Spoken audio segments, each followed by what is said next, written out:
Good evening, everybody. It is 7:35 Eastern Standard Time today, and I got a lot to say. Just saying. We got quite a bit of things I want to talk about today. Sorry, I got to move my laptop down a little. Yeah, I got quite a few things I want to chit chat about tonight. So I figured I would do this. What, baby? I would do, sorry, I gotta silence that because I know that thing will just go off and off and off if I do not, and it'll be very obnoxious and distracting. So give me 1 second. I forgot to turn it off. That's my bad. Okay, I need my notebook for this because there's a lot, right? Like a lot of. I have like 3 of these, okay, and it's quite the stack of paperwork I have. But I make sure I take copious notes, especially for this trial. So give me 1 second. There's some on the screen here. Boop, boop, boop, boop. Okay. I'm trying to behave. Yes, girl. You always behave. And I am going to look into that case. You just got to give me a minute to actually look into it. But I will. As soon as I get off here, I'll click the link you sent me in text message and look at it. Because you know me. Give me a new case. Give me something. Something good. Also, I like to help you if there's missing persons. I like those cases because I feel like I could, especially old ones, like cold cases.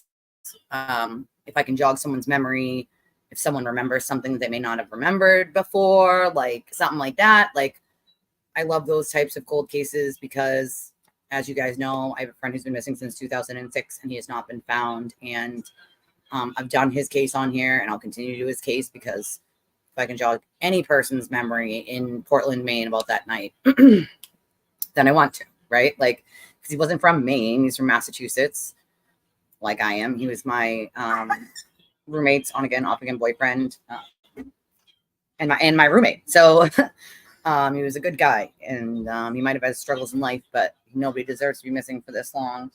Their family and have no answers, right? So.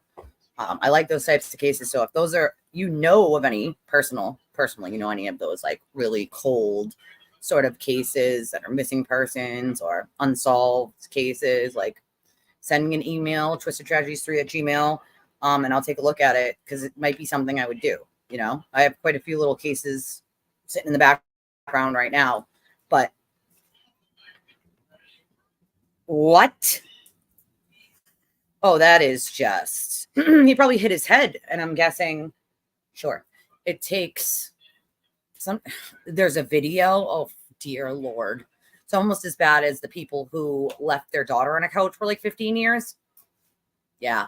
And she died. You guys heard about that one, right? The poor girl basically melted into the couch. It's awful. Absolutely awful. Please hold while I hold I'm gonna open my daughter's cotton candy. Get your little head out of there. Here you go. Hard. You're silly. Oh, that is hard. I don't know what's happening here with this cough. Oh, wait, I think I got it. Why do they make kids stuff completely kid-proof? It's just cotton candy, dude. No, it's adult-proof. It is adult-proof. It's me-proof right now. Hey, it's adult-proof. Here, adult-proof. All right, go sit quietly over there. Play your game. Here, you want the lid? Okay, love you. Love you. Okay. So, yeah, where's my notes? I go back to my notes. Okay, sorry. So there's a couple. I was going to talk about Marietta Sullivan tonight, but she already got on the stand before I got a chance. But Marietta Sullivan, in the O'Keefe case, is a woman who went on that Aruba trip with them. And Karen thought they were kissing and had a freak out. Now, that issue is something that continued on until John died. It was something that was brought up numerous times. There were numerous arguments and talks about it. You'll see some of that going forward in some of the text messages and John's phone, her phone, voicemails, and other text messages of someone else. So you'll see those. I think it's going to be pretty interesting when Brian Higgins takes the stand. That's going to be a day you're definitely going to want to watch. There's quite a bit that I don't think you guys should miss on certain, and I think it's because like they have like 12, I think it's 12 state troopers on the list right now. I highly doubt they call all 12 state troopers. I don't know why they would. A few of them would make sense, maybe 4 or 5, but all 12, I don't know. I don't know if they're going to do all 12, but we'll see.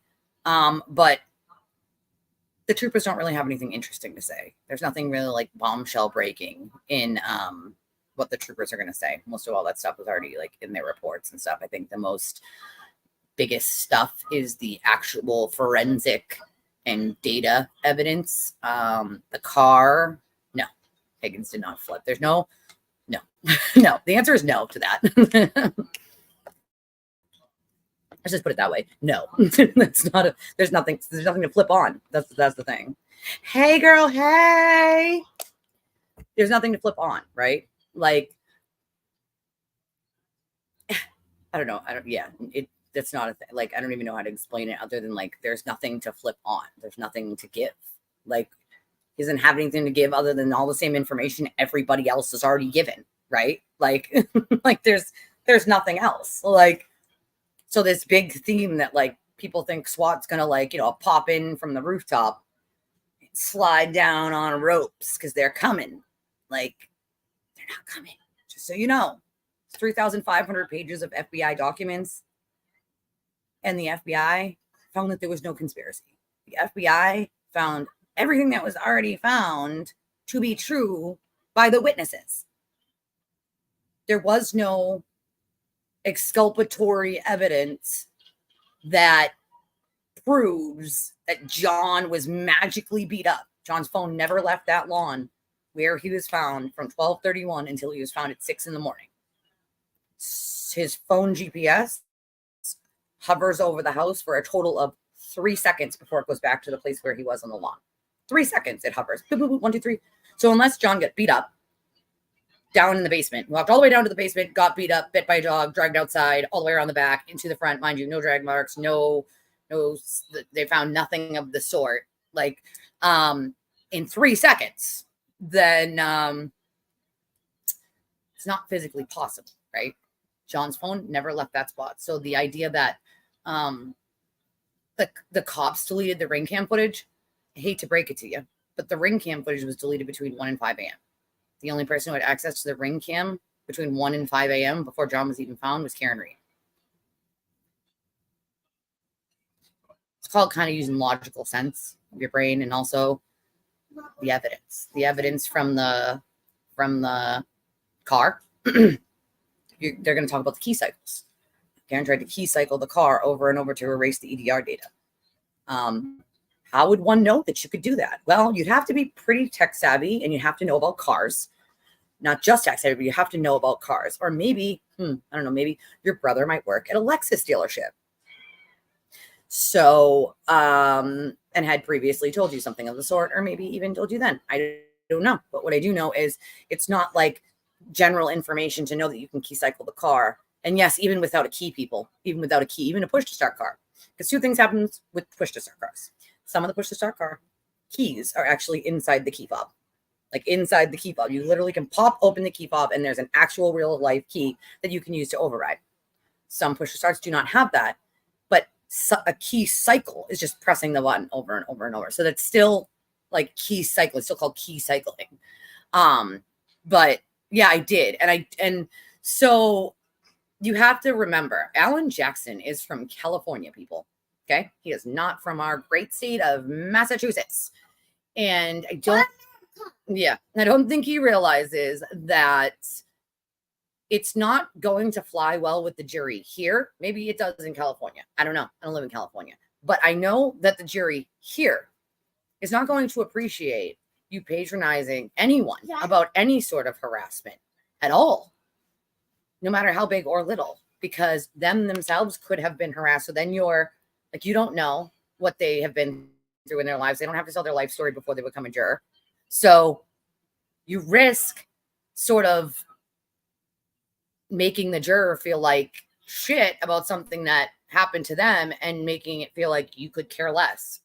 And then if you said it, they wouldn't believe you either. And then there's the sympathy for the family. So, I mean, I don't think Jackson did himself any favors there. He certainly did not. Like, he made a few rookie mistakes.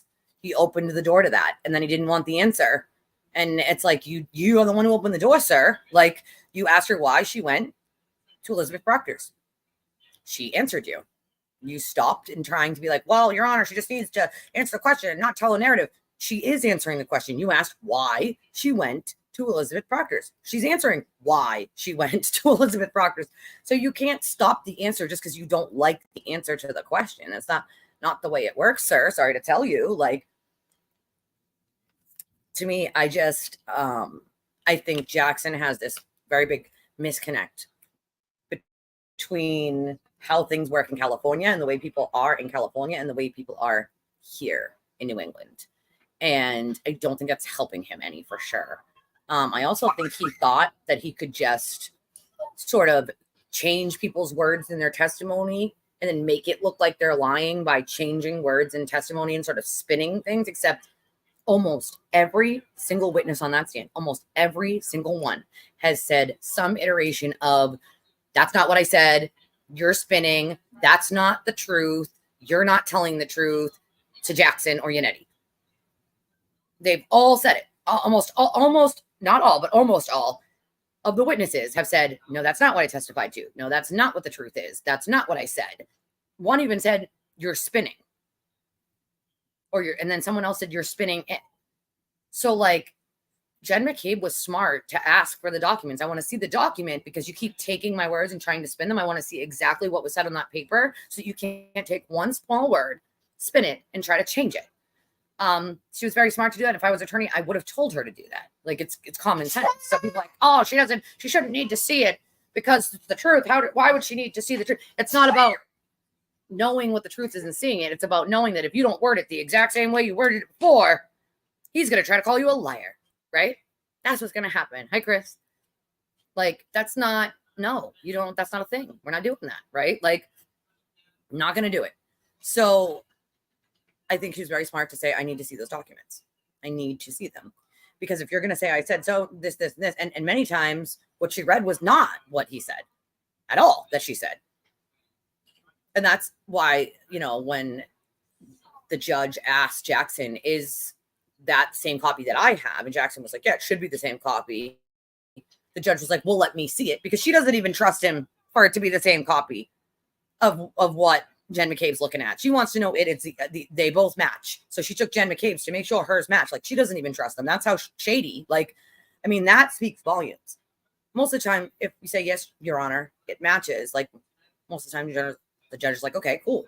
It matches. Thanks. Appreciate it. Just making sure. Like, they just take the attorney's word. The judge is not taking the attorney's word, and obviously for a very good reason. Yeah, it was cringe. It was very cringe. Like, you're trying to get a soccer mom to admit she's a mastermind of what exactly? Of what? Of what? They left him out. Police officers and an ATF agent decided the best way to get rid of a body was to leave him out on the lawn and hope that he dies before someone finds him or sees him. Right there on the lawn, where you guys keep saying, nobody saw him, nobody saw him, nobody saw him, nobody saw him. Where the defense keeps saying that. You put him right out there and said, hopefully he'll die and he can't tell a story. I'm sorry, what? No. There was train tracks out back. There was woods out back. There were a million other things that could have been done if that was the case. I'm sorry. That's not, no. Stop it. Like, I don't know if it's because I have more information than the general public that I think it's so utterly ridiculous at this point. I think in the beginning, you could buy it, right? Sure. This conspiracy happened. You could buy it. With the evidence we had at that time, there wasn't much. It was just what the defense was putting out there. And of course, we didn't know that it was the defense putting it out there at that time, right? Because someone who we're going to just call Voldemort at this point decided that he's going to lie and say, I don't talk to Karen Reed. I don't talk to her defense team. Well, guess what? That was a lie. Molly, we have detected that was a lie. So, yeah, that's not a friggin' thing. Like, the narrative came from the defense. There was no digging or journalism that happened there when someone's feeding you the narrative and you're just spitting it out. Now, speaking of feeding the narrative, he claims Karen Reed didn't try to control what he wrote or talked about on his shows, which I find extremely funny, and I'll tell you why. Once upon a time, I was buying this conspiracy. There wasn't much evidence other than the pleadings and what we were being fed. And once upon a time, someone came into the chat here and asked a question. In Jersey, you might remember this. I don't know if you were in chat that day, about the Procter and Buchanan DNA before it became public knowledge. Said, what do you think about this Procter and Buchanan DNA stuff? I had known a little bit about it already. So I answered the question, just answering what they were asking in the chat. Well, I immediately start getting messages from a one Jen Oldman who speaks to Karen, who wants to tell me that Karen doesn't want me to talk about that. And if I cared about Karen, I would stop talking about it immediately. And I was horrified because I'm not trying to tell a narrative. I'm trying to follow the story, whatever way that leads. I don't want a narrative. So she got blocked, immediately blocked her.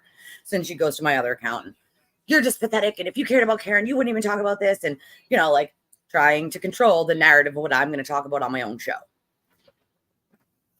And that got shut down immediately because nobody's going to tell me what I can or what I can't talk about on my own goddamn show. And I'm certainly not going to be told or bullied into doing it.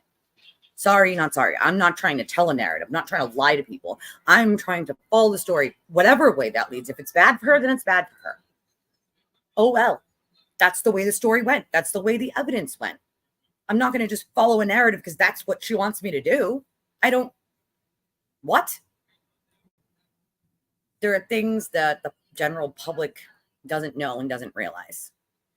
And I think people need to be real careful about just buying into a vast conspiracy of, what are we at, 30, 50, 60, 70, 80 people at this point?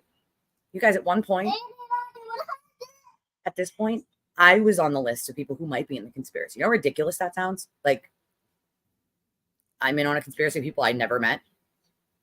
What?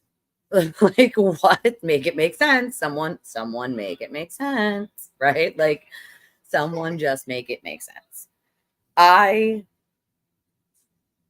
will not lie to people about a story just to get numbers. I'm not going to do it. I'm not going to fucking do it. I have to look at myself in the mirror every day. And I don't know how some of these people are doing it, knowing full well what really happened. But they can continue to just keep saying this conspiracy because their numbers are going up and they get likes, shares, and donations. And sorry, not one of those people. That's what you're looking for. Don't come here because I'm not going to do it. Not going to sugarcoat it. I don't want to, the story goes where it goes. I follow it where it goes. If I end up being wrong, I end up being wrong. It's my opinion, right? Thought she was innocent. Clearly, I now know with all the lies that were told that that's not true. Don't do that. You're going to hurt yourself. Yeah, all the blood's going to rush to your head if you lay upside down like that. I just scoot your butt up a little. So your head's not falling, so you're not laying with your head up. There you go. Mm-hmm. Well, what if the phone falls on me? Well, then lay on the couch, Bozo.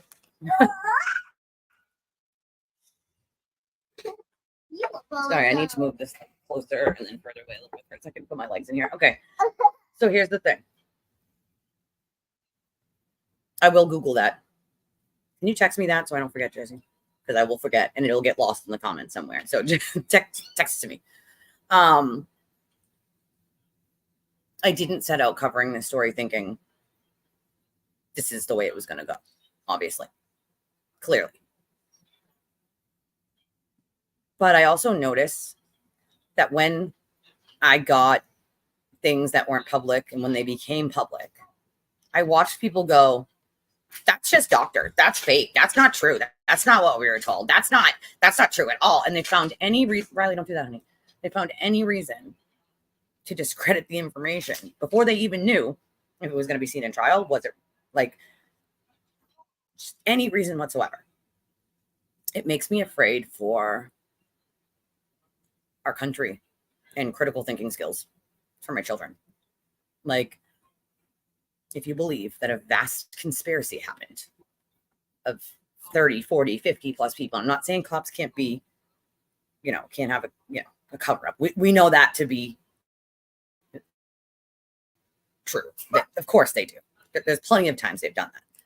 But now you're involving people all the way into John's niece and nephew, who he took care of, who they called him a funkle. Riley.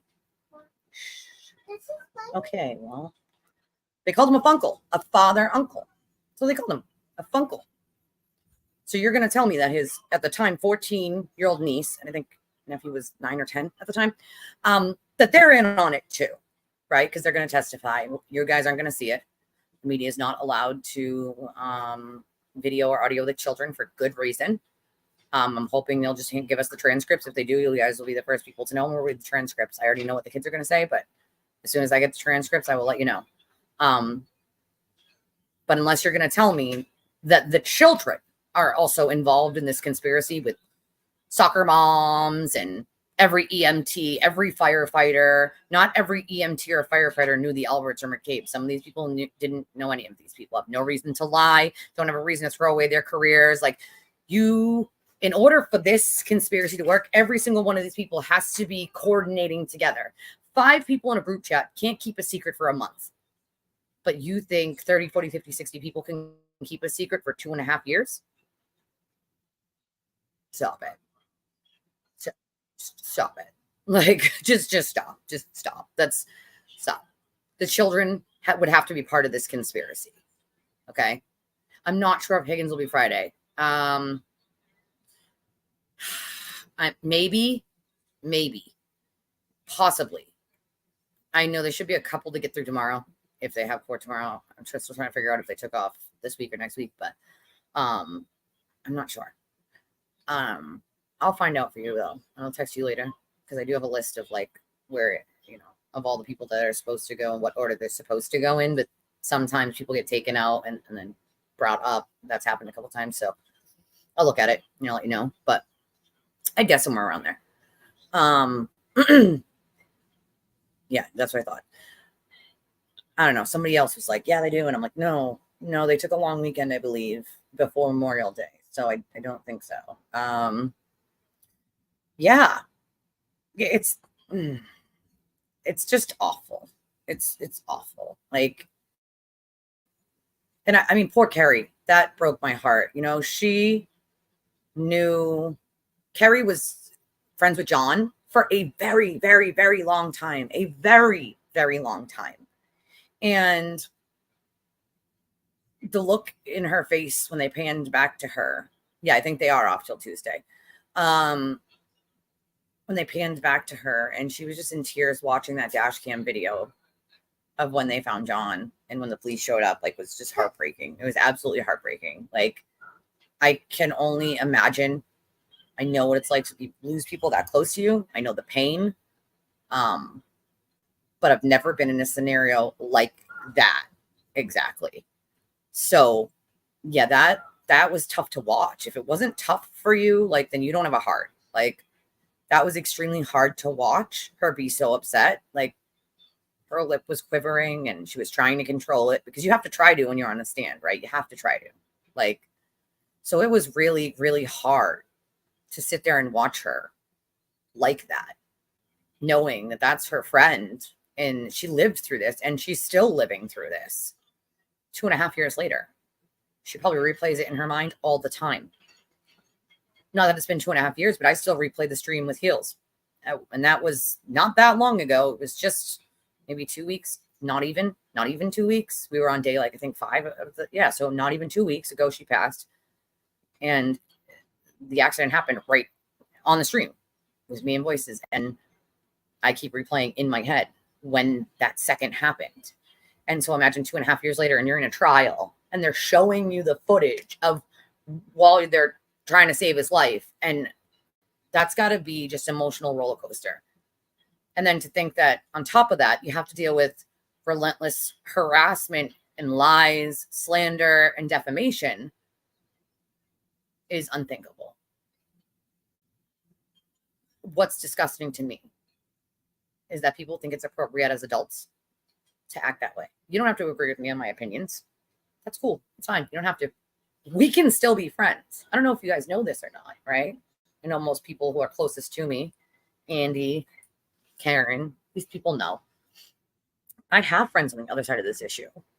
We're still friends. Like, we're still friends. They might not agree with me. I might not agree with them. But guess what? We're still friends, y'all. We don't insult each other. We don't throw digs. We certainly don't throw lies, conjecture, and BS back and forth because someone online said so. Like, stop it. Right now, you have Aiden attacking Nick Rocco. The closest thing to Karen right now. Why, you say? Well, because Nick's been on TV and the radio. That's why. It's wrong no matter what way you slice it. No matter what way you slice it, it's wrong. No matter who you do it to, it's wrong. It's wrong. It's insane. It's insanity. So we can just throw accusations, rumors, and false BS at people because this guy said so. This guy said it, so it has to be true. Let me just fill you in on something. No. Not only that, dude's like a pathological liar, but not only that is he doesn't have quote unquote receipts. He spins receipts, makes up receipts, doctors receipts, does whatever he has to do to make it look like what he wants it to look like. And if you haven't figured that out by now, and if you haven't started to see the pattern here, I can't help you figure it out. There's no help. Like, there's no help. There is court all day Friday. Yeah, I don't know. That's weird. I could have sworn to God the judge said, correct me if I'm wrong here, that it was going to be Thursday and Friday off because Monday was Memorial Day. And so they wanted to give the jurors like a little bit of a break, right? Like, so I don't know. I'll check again when I get off here and just check with someone and make sure. But I could be wrong. I don't know. But I'll check nonetheless. Before I get into my list over here, my good old list. Let me just hold on. Oh, hold on. Hold on. Sure, it's not something super important. Okay, good. All right. Boop, boop. Okay. Before I hop into this list, that little ticker at the bottom of the screen is how you support the channel and me to keep coming back and doing this every day. Streaming the trial and coming back to talk to you guys at night. So that little ticker at the bottom of the screen shows my Cash App and Venmo. If you want to contribute, it's always greatly appreciated. Now let me get my list. I'm going to go back a couple pages because there were some things that stuck out to me today. Tell me. I'm going to do a little Q&A too. I want you guys to ask me things that you don't understand or you don't know, you haven't gotten yet about the case. Like something you're not quite understanding why they did, or or something you don't understand legally why they did it, right? So while I'm looking to go back in my notes here, I want you to go back in, send me those questions in the chat if anybody has any about things that they may want answers to that they don't have yet. Okay. This is, all right, this is Jen's testimony. Okay. All right. So some things stuck out to me.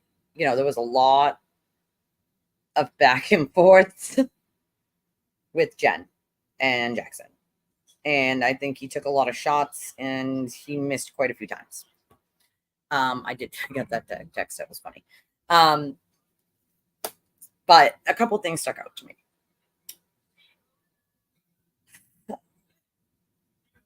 I find it funny, right, that Karen, when she first starts screaming to either Jen or Carrie, She's like screaming their names. Jen, Jen, Carrie, Carrie, Carrie. Like just nonstop screaming their names. Like I've seen people panicked like that. Like, like that. But why are you screaming their names over and over like they're not standing right there? Like, I get that you're upset, right? And we're going to figure it out. But like, it just seemed extra to me, right? Like, it seemed like if you go back to the dash cam footage of her screaming, it seems very fake. I'm just going to put it that way. Very fake. Almost as if she walks around the other side of the car, sort of on purpose away from everyone else to do it. Like, screaming is one thing. Cool. But I would literally be on the ground screaming. Like, I'm not going to scream and then walk back. I mean, it's just, there's something just that doesn't sit right with me with the whole running back and forth, opening doors of the car, but not taking anything out, going around the other side of the car, but not taking anything out. And the other thing that sticks out like a sore thumb is the immediate thing Karen does is pull her shirt up and pull his shirt up to give him her body warmth. Not saying that's not the right thing to do. It is the right thing to do if someone has hypothermia. You're actually supposed to both really get undressed. And if you're out in the cold and have no other way to do it, obviously, and give them your body warmth. But here's the thing that gets me. She did it immediately. It's the first thing she did, which tells me in her brain, she had known John had been out there for a long time and could have hypothermia. Now, some people can argue, yeah, she knew because, John didn't come home. That doesn't mean he was out there that entire time. She never remembered leaving the waterfall. Jen McCabe is the one who had to remind her, no, I saw you outside my sister-in-law's house. She never remembered. Never. She told Jen when she was on the phone with Jen, on Kaylee's phone, with Kaylee sitting right there, John's niece, that she had a cracked taillight. That was before she ever left Fairview, before she ever backed into John's car at 2 miles an hour in the driveway. She told Jen she had a cracked taillight. The other thing that can't be explained is the Nightline interview where she says, had a cracked taillight, but I didn't check the damage. So how'd you know you had a cracked taillight if you didn't check the damage? You wouldn't have. There's no way to know unless you checked. So, right? Also, there's only one person that could delete the cam footage between 1 and 5 a.m. It's only one person who had access to it. John was incapacitated on the lawn and his phone never moved from that spot. Also, FYI, for anybody who's watching right now and not commenting, there's no missing shoe, okay? I'm tired of hearing about the shoe. The cops found the shoe. There's a literal map to where they found John's shoe in the court documents. So that's how you know some people you follow don't even look at the court documents, okay? They don't even look. There's a freaking map to where they found the shoe. Also, losing a shoe, very consistent with being hit by a vehicle. Just so we're clear here, okay? Raccoon eyes, very consistent with cranial fractures from the back of the head and the blood pooling to the front. It's called raccoon eyes. Look it up. That's exactly what it looks like. There were numerous things John could have hit his head on in that area. I suspect in my brain, it's either the ground, the electrical box, or the fire hydrant. And I got to dig them out, but I took really close-up photos of that fire hydrant looking for any nicks, dents, scratches. And it was a while after it happened, so you never know. But there are a couple little dents that could explain where over on sort of the front part of it that faces the street. But the area of the yard John was in was mulch. It was like a mulch bed, and it kind of went down like this, and it kind of had a freeform shape to it. There was trees here, the freeform shape, dark mulch, kind of went downhill just a little bit. And then there were bushes. Then there was the fire hydrant, the electrical box, and then the flagpole. So you're thinking dead of night. There's a tree line there that separates the properties. There's a tree line there. So it's dark out. It's snowing. And most people are going the opposite way. When they come out the door, they're going over to the driveway. They're not looking over at the side of the yard. What reason would you have to look over at the dark corner of the yard where the properties meet over on the other person's. You wouldn't. There'd be no reason. Especially in a snowstorm like that, I'm beelining for the car to get warm. And then I'm worried about the heat. And then I'm worried about, backing up. And I don't know about you guys, but I thought about this when people were trying to bring up like, well, the headlights, how do they, like, I thought about this later on. But oftentimes if I pull out of someone's house really late, I'll wait until I'm in the road before I put the headlights on because I know they face the house. And if there's like kids inside sleeping or anything, I don't want to wake anybody up with like the headlights just beaming into their house. Cause at my grandparents' house, like they lived sort of on the main road. And when people would come out of the street across the way, their headlights would beam into the house and it was obnoxious. So I think that's what made me like have the habit of not doing that if it's like late at night. And we never found out if any of them did do that, but I'm not the only person that does that. So it's like, if you don't even put the headlights, first of all, a lot of people went the opposite way up the hill. And for the people that did go past it, that area is extremely dark and there's no like, you would think like, oh, well, the streetlights, yeah, further down, not right there. Everything is very dark right there. Go there at night and look for yourself. You'll know exactly what I mean. Go there when it's raining.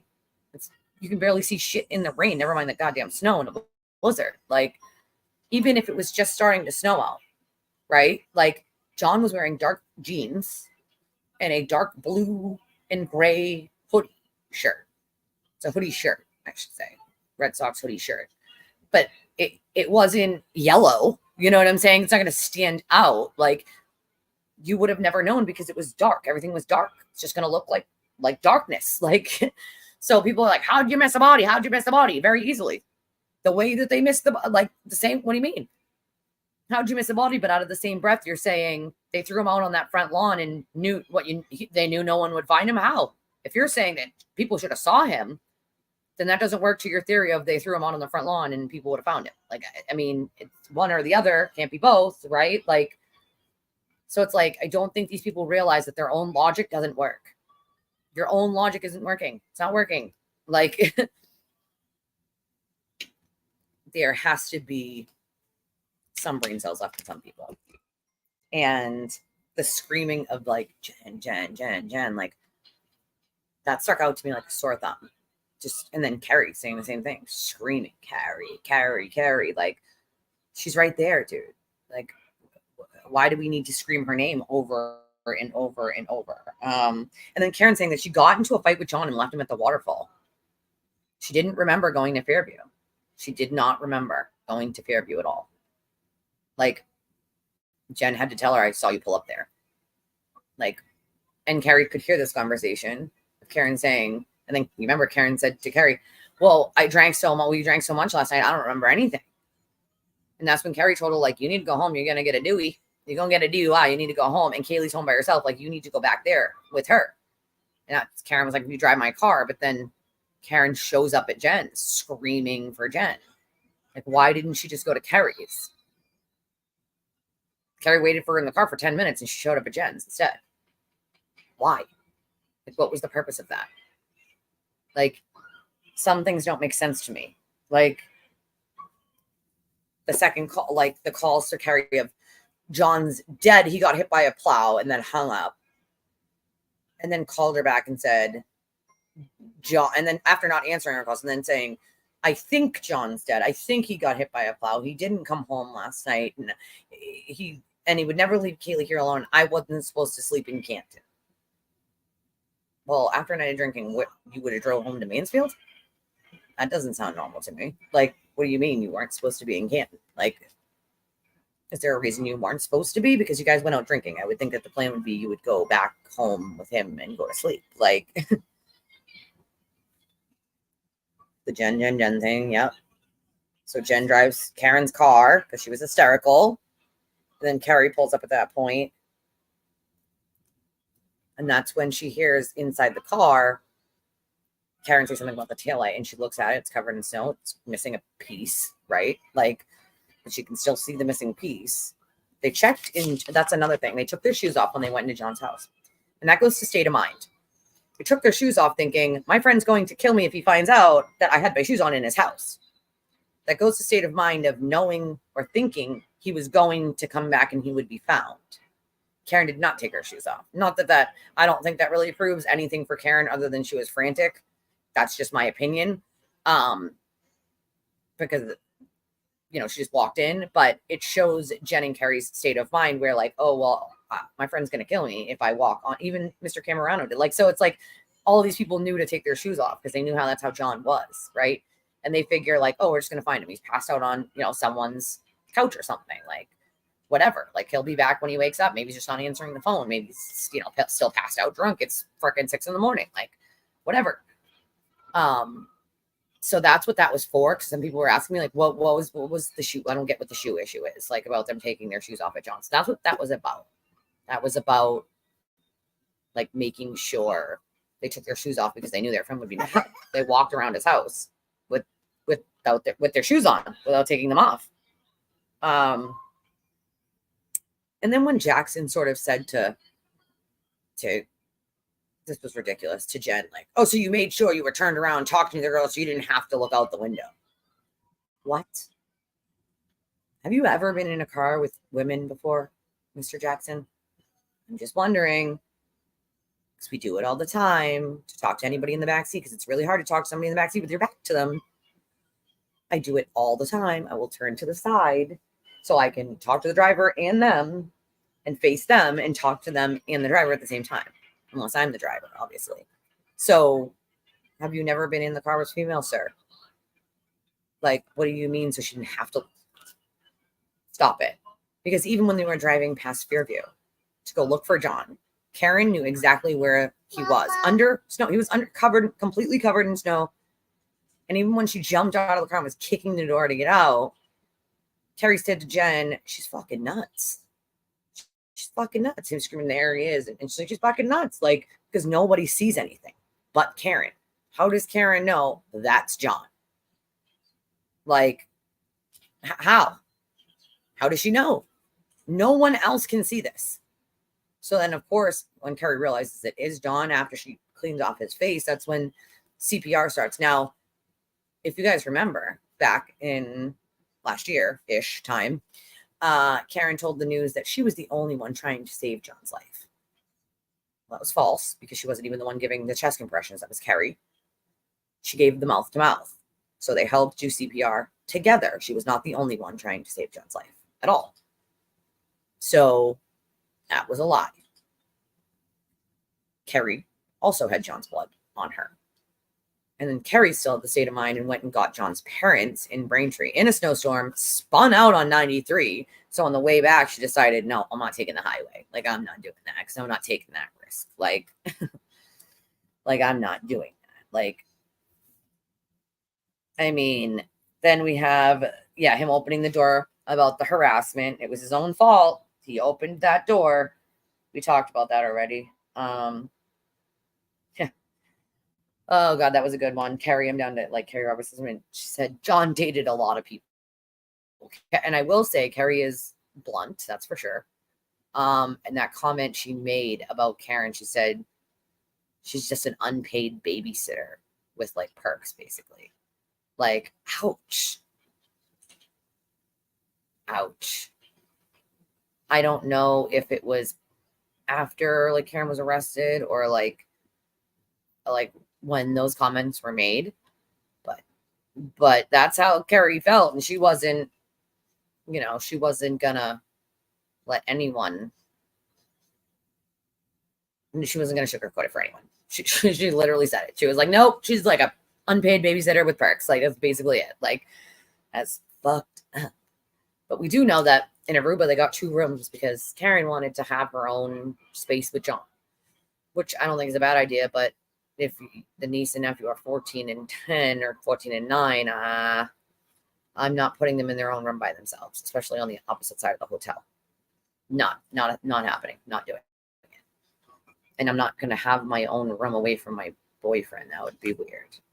I wouldn't want to do that either. So that kind of strikes me as strange. I don't know. Maybe people do that. I don't know. Do people do that? Because I don't know anybody that does that. So I'm just asking. Like, yeah, Carrie, John's dead. I'm afraid John might be dead and was hit by a plow. I was not supposed to stay in Canton last night, and John didn't come home last night, and he wouldn't leave Kaylee home alone. What? Love you too, baby. And then, yep, Karen asked Carrie to drive her to car, and then she would go to Carrie's house. Carrie told her to go home with Kaylee, and that basically she's gonna get DUI. Like, she said she saw the mound, that it was shaped like a body. And then she said when she brushed off the face, she realized it was John. She did not know it was John till then. And when Karen got out of the car screaming, she had no idea. Neither her nor Jen saw him until Karen ran and got to the mound. That's when Carrie looked and realized that it was the shape of a body, but she did not know that it was John until she cleared off his face. I don't know. That's the problem. How did she see that?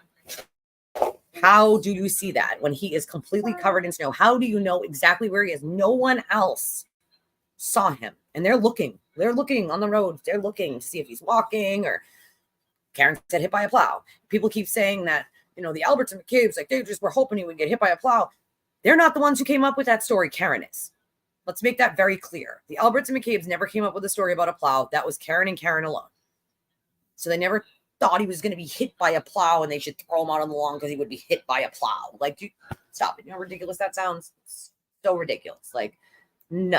Like, I mean, yeah, Karen pulled her shit up slightly and talked to him. That's why I say, like, she had to have known he was out there for a long period of time, because you wouldn't automatically assume somebody has hypothermia.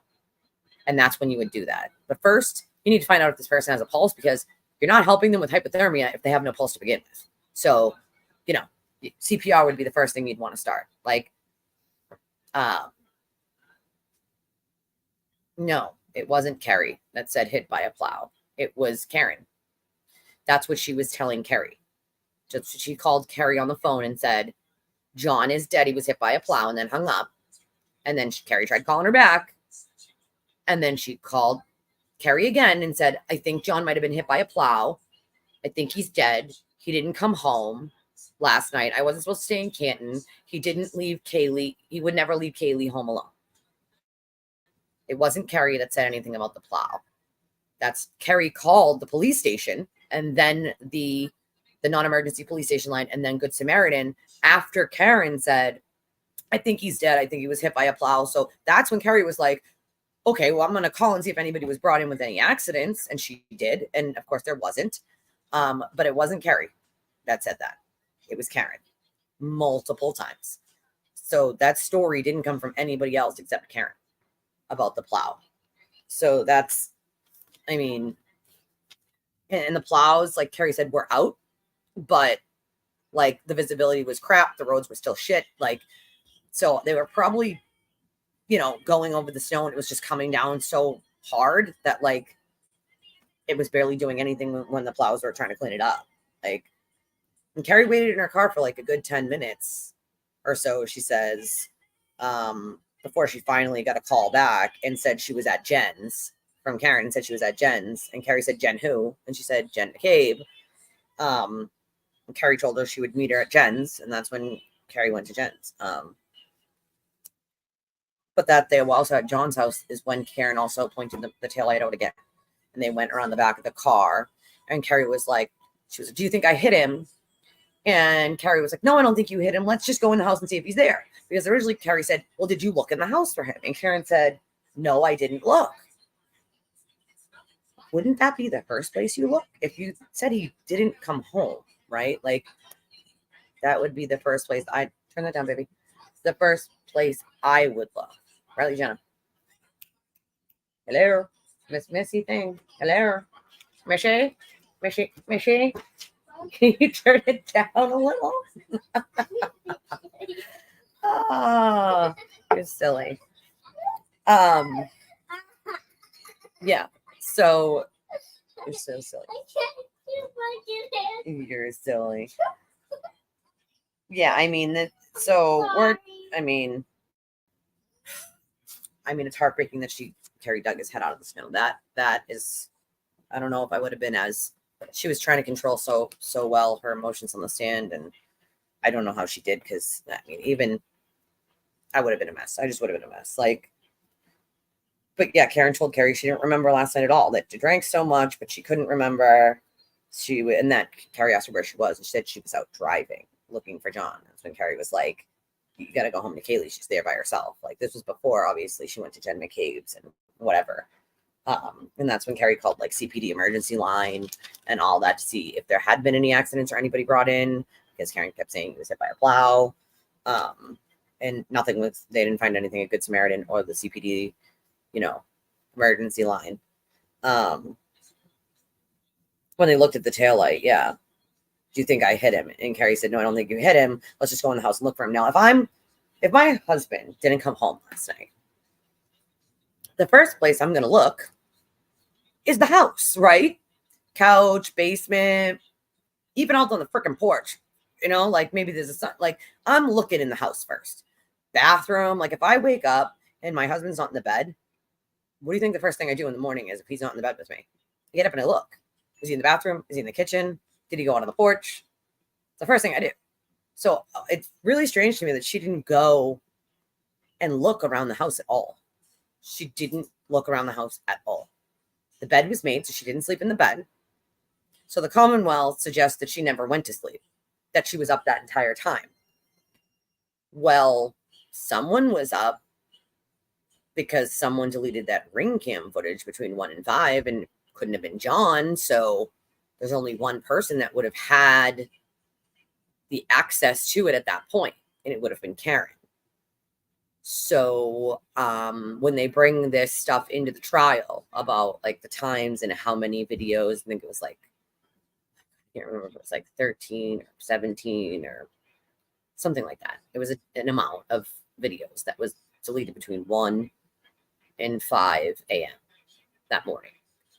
And conveniently, those videos would have showed the cracked taillighter coming and going before she ever left at 5. Because she called Jen at like 4:50 something, 4:58 or 4:56, whatever it was, from Kaylee's phone. Woke Kaylee up screaming at Kaylee, screaming about John to the 14-year-old niece. How horrifying for that poor kid.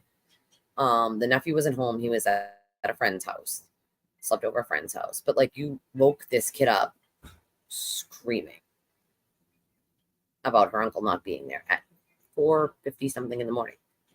Like, the other thing that strikes me really strangely is it's 4:50 something in the morning. If you guys drank last night and you thought you had a fight and he just didn't come home, like, wouldn't you think he'd be on someone's couch? Why would you start at 4:58 freaking out about him not being home? Like, he knows you probably went back there, right? Like, he knows you're not going to leave the kids alone. You obviously did go back there. So what would make you think that he's not just asleep on someone's couch if you're Karen, right? Like, if I'm Karen, I probably wait until like 8 or 9 in the morning. If he's not home then I start panicking, because why wouldn't you be awake by then in someone else's house on their couch?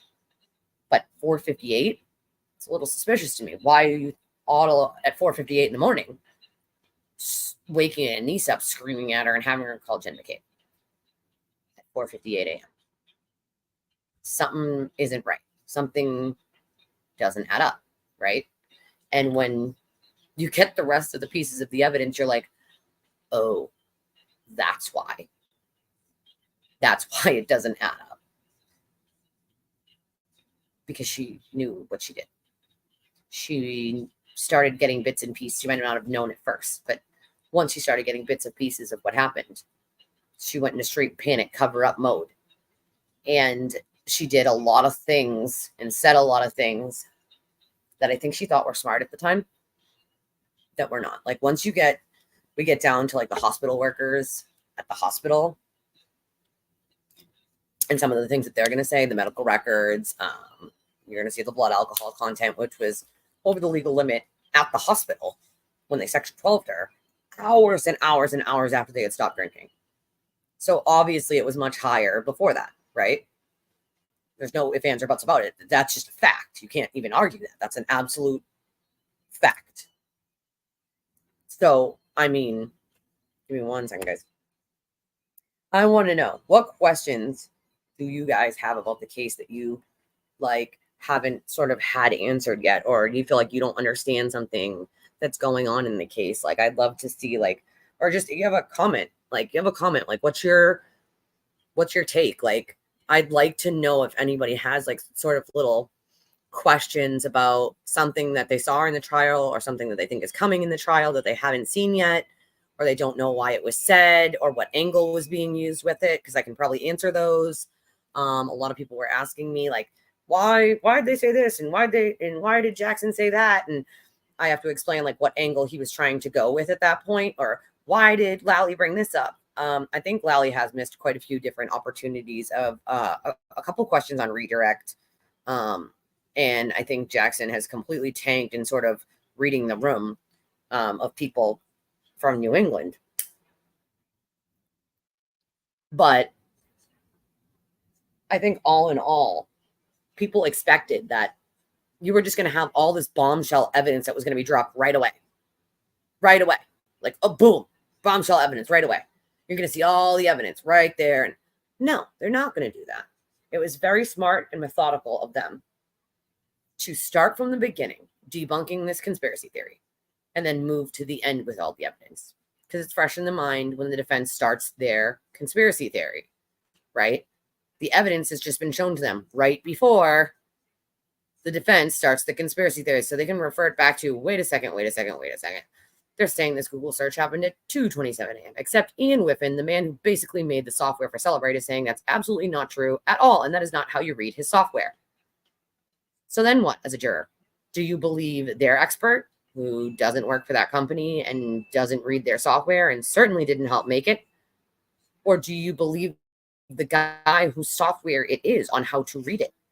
Because if I'm a juror, I'm believing the person who basically made the software, who works at the company and knows how to read it. It's like, do I believe Steve Jobs about an iPhone or Mark Zuckerberg? I'm going to go with Steve Jobs for 500, Alex, because he's the Apple guy, right? Why would I believe anything that Mark Zuckerberg has to say about iPhones? Especially if Steve Jobs is saying the opposite. I'm not. It's common sense. And that's the same thing that's going to happen here with the jury. Are they going to believe the person who works for the company who's reading the Celebrate records, or this other expert for the defense who has no idea how to actually read that software? Which is it going to be? Are they going to believe the medical examiner who only worked on photos that were given to them by the defense?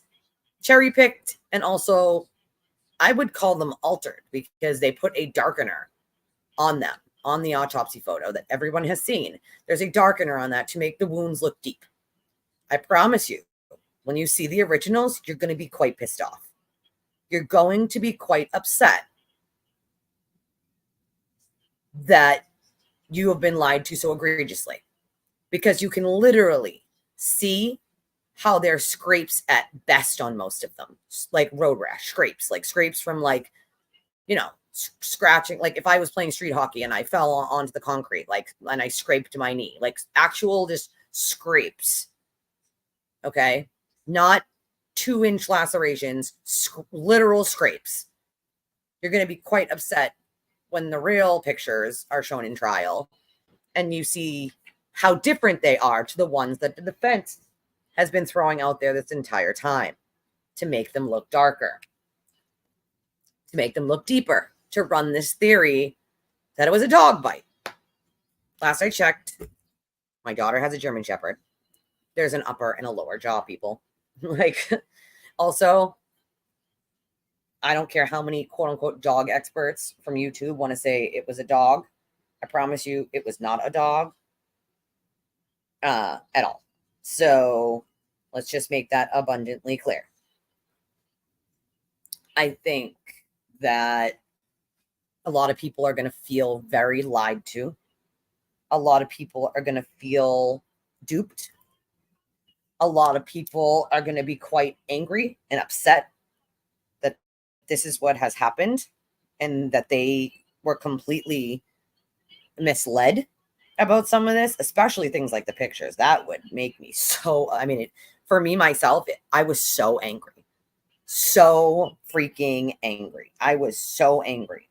I was like, wait a minute. Like, what in the heck is this? Why the heck? These are the why the hell did these ones look like this in the originals? Like, what I was so mad. I was so angry. Not just for me, but for other people who I know are just basic everyday people who are just following the case and think they have good information and think that they've, it's public. So like, oh, it's public information. It's right there. Like, you don't realize that even though it's public information, that guess what? A darkener, a filter was put on it to make it look darker, to make it look like they were deeper than they are. And there are originals that show the scrapes. Also, I'm sorry to burst people's bubbles. But also there's this is just so fucked up. There's so many pieces of information that have been given that were outright false. I keep seeing people talk about the floor in the basement at the Albert's house. I implore you people, if you're watching, go ask Aiden about the floor. See if he'll talk about it on his live. I promise you he will not.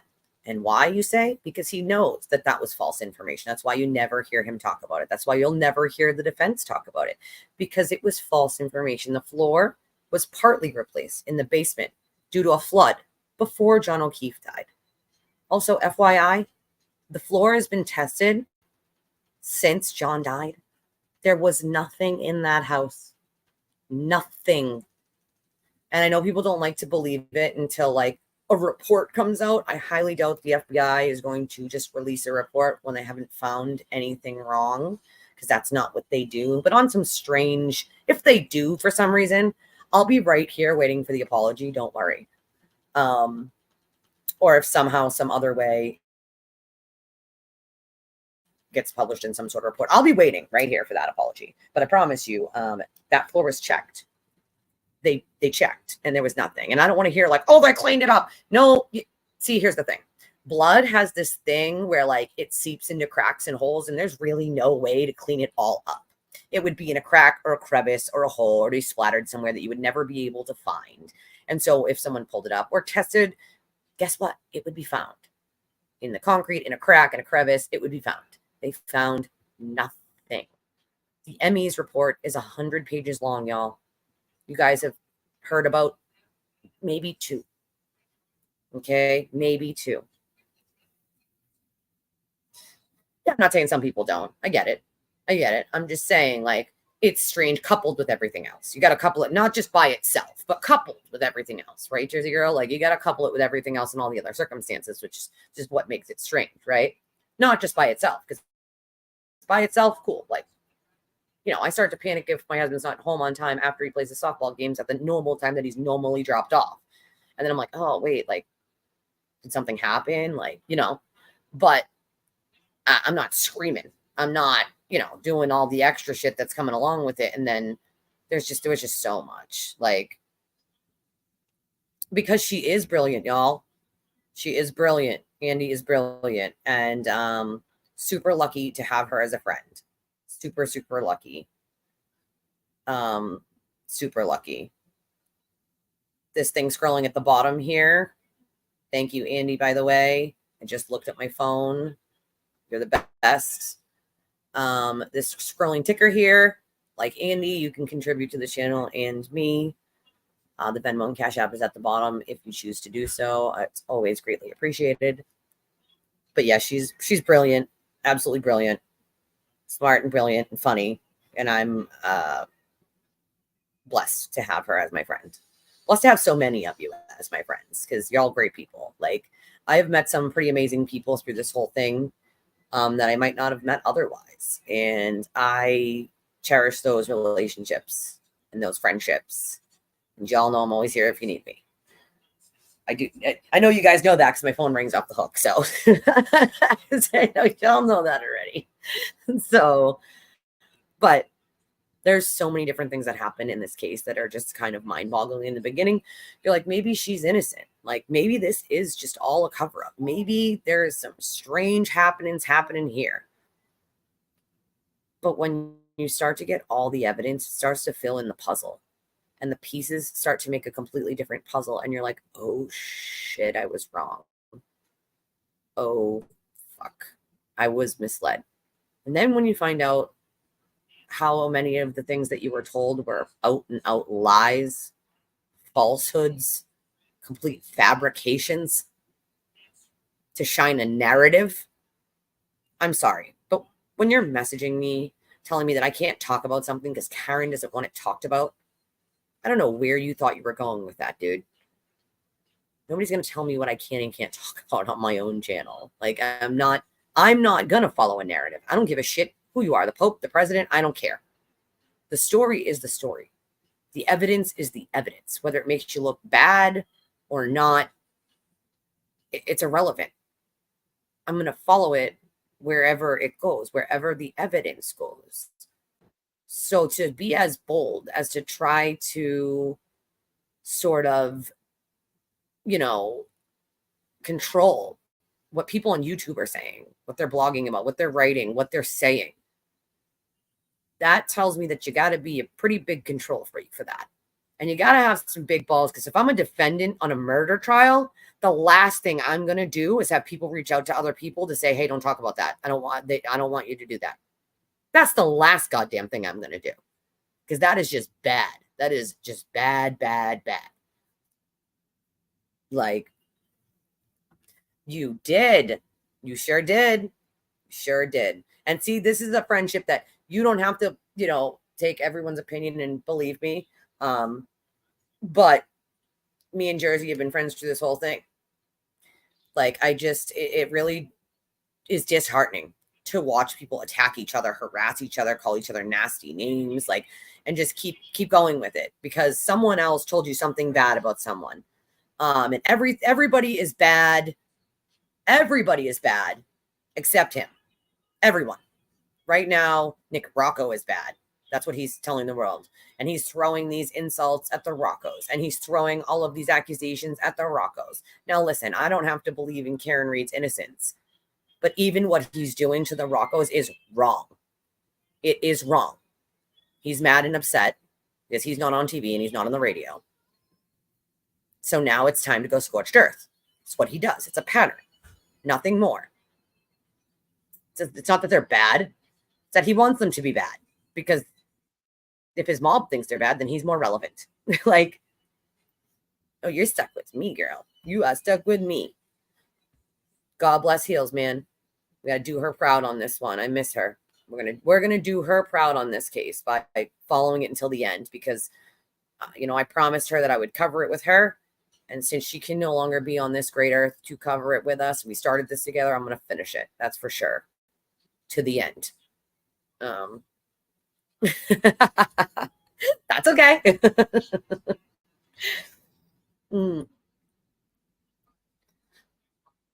But I'm going to finish it for Heels. In memory of Heels. Because we started this journey of, covering the trial every day together. And I'm going to finish it for her. And yes, it's how I met Ellen. She was a mod for Heels. And I needed more mods anyway. And I would love, I don't know who else modded for Heels, but you're more than welcome to send me an email if you're feeling like you're missing doing it and you want to do it over here. Like, just send me an email. We'll get you set up because we're going to do right by Heels and we're going to see this thing through to the end. I know she's up there watching this case and I know she's up there yelling at us all to stop talking at the same time before she mutes us, and that's fine. Yes, baby. And I would love to hear her say that. Oh, yeah, we could definitely. Yes, definitely. Definitely. We can hear her say that. How long until you get banned when you troll? I mean, it's that simple. Like, don't come to troll because you're just going to get timed out. Like, if you're going to come snark and troll, expect that you wasted your time typing something just to be an asshole. You're wasting your damn time. Like, go watch someone who you believe in then. Go watch someone whose opinion you have to match in an echo chamber. Do that. Do that. Do that then. Don't come here. Because it's not worth your time, and it's certainly not worth mine, that's for sure. Because if you come here just to troll, your comment might be there for a whopping maybe 2 seconds before it's gone and you're gone. So you just wasted that time, and you can never get it back, by the way. Neither can I. So do us both a favor and you stay in your damn lane. Take several seats over there. If you can't be kind and you can't have a civil discussion without being a jerk, this is not the place for you.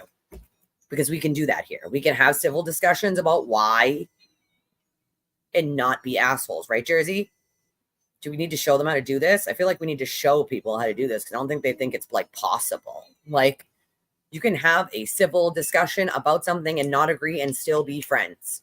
Imagine that, guys. Imagine that. It's freaking possible to not be an a-hole. Wowza, huh? Like, I mean, if that's, if they want to come and troll, they could totally like go to another channel where like, their opinion can be, their snark can be heard over there. Stay in your damn echo chamber. Like, I'm good. We have civil debates over here with one another. We're not assholes. If you come here to call names, whether it be the witnesses, me, or anyone, you're wasting your time. So don't bother, please.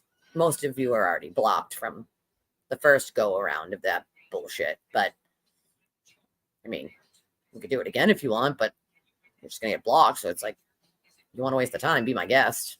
Like, have fun with that. Like, I think I can't wait for this case to be over for numerous reasons. But for the biggest reason of people stop being harassed. It's ridiculous. Like, you take time out of your day to call a children's school, a college of Allie McCabe, like a kid, okay? A kid.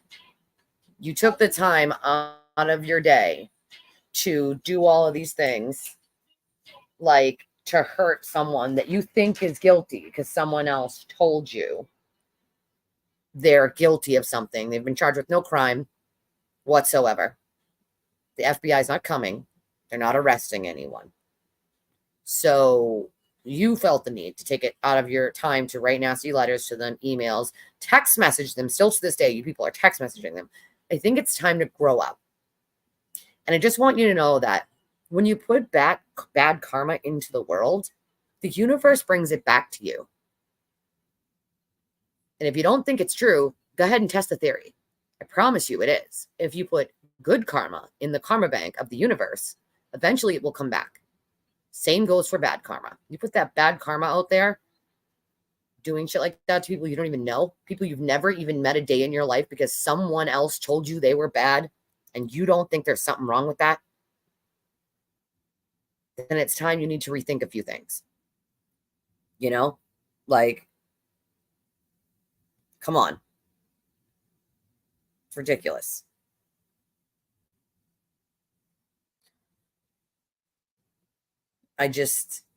For me, you can have a civil debate without being a jerk. Like, there's actual real life evidence in this trial specifically that Karen was the only perpetrator here. There is zero evidence other than a bunch of BS, conjecture, lies, and rumors that have anything to do with witnesses. How would you like it if you were the witnesses and someone decided that they wanted to get out of this?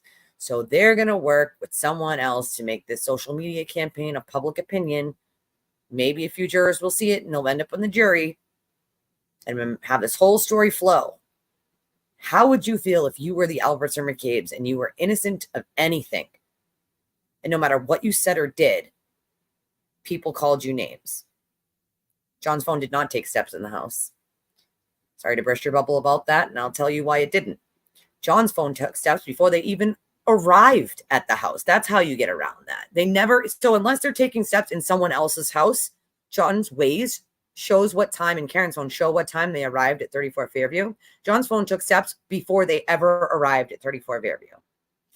It was from the change in going up and down hill. It was not from being at 34 Fairview because they weren't even there yet. So that's how you quote unquote get around that. It's not getting around that. It's the truth, and it's where the literal data leads. It went up. Who the heck? No. up steps before you ever went to 34 Fairview Road. So there's no getting around that. It's a fact. So you can't go up steps before you get to a house and then say it's in that house. It's before they even arrived there. Go back and look at the data yourself. This is the problem. People just believe shit without even looking. Go match the times, see what times John's Way says that they got there, and then look at the times for the steps. The steps were before they ever got to 34 Fairview. So they couldn't have possibly been taking steps in 34 Fairview, could they?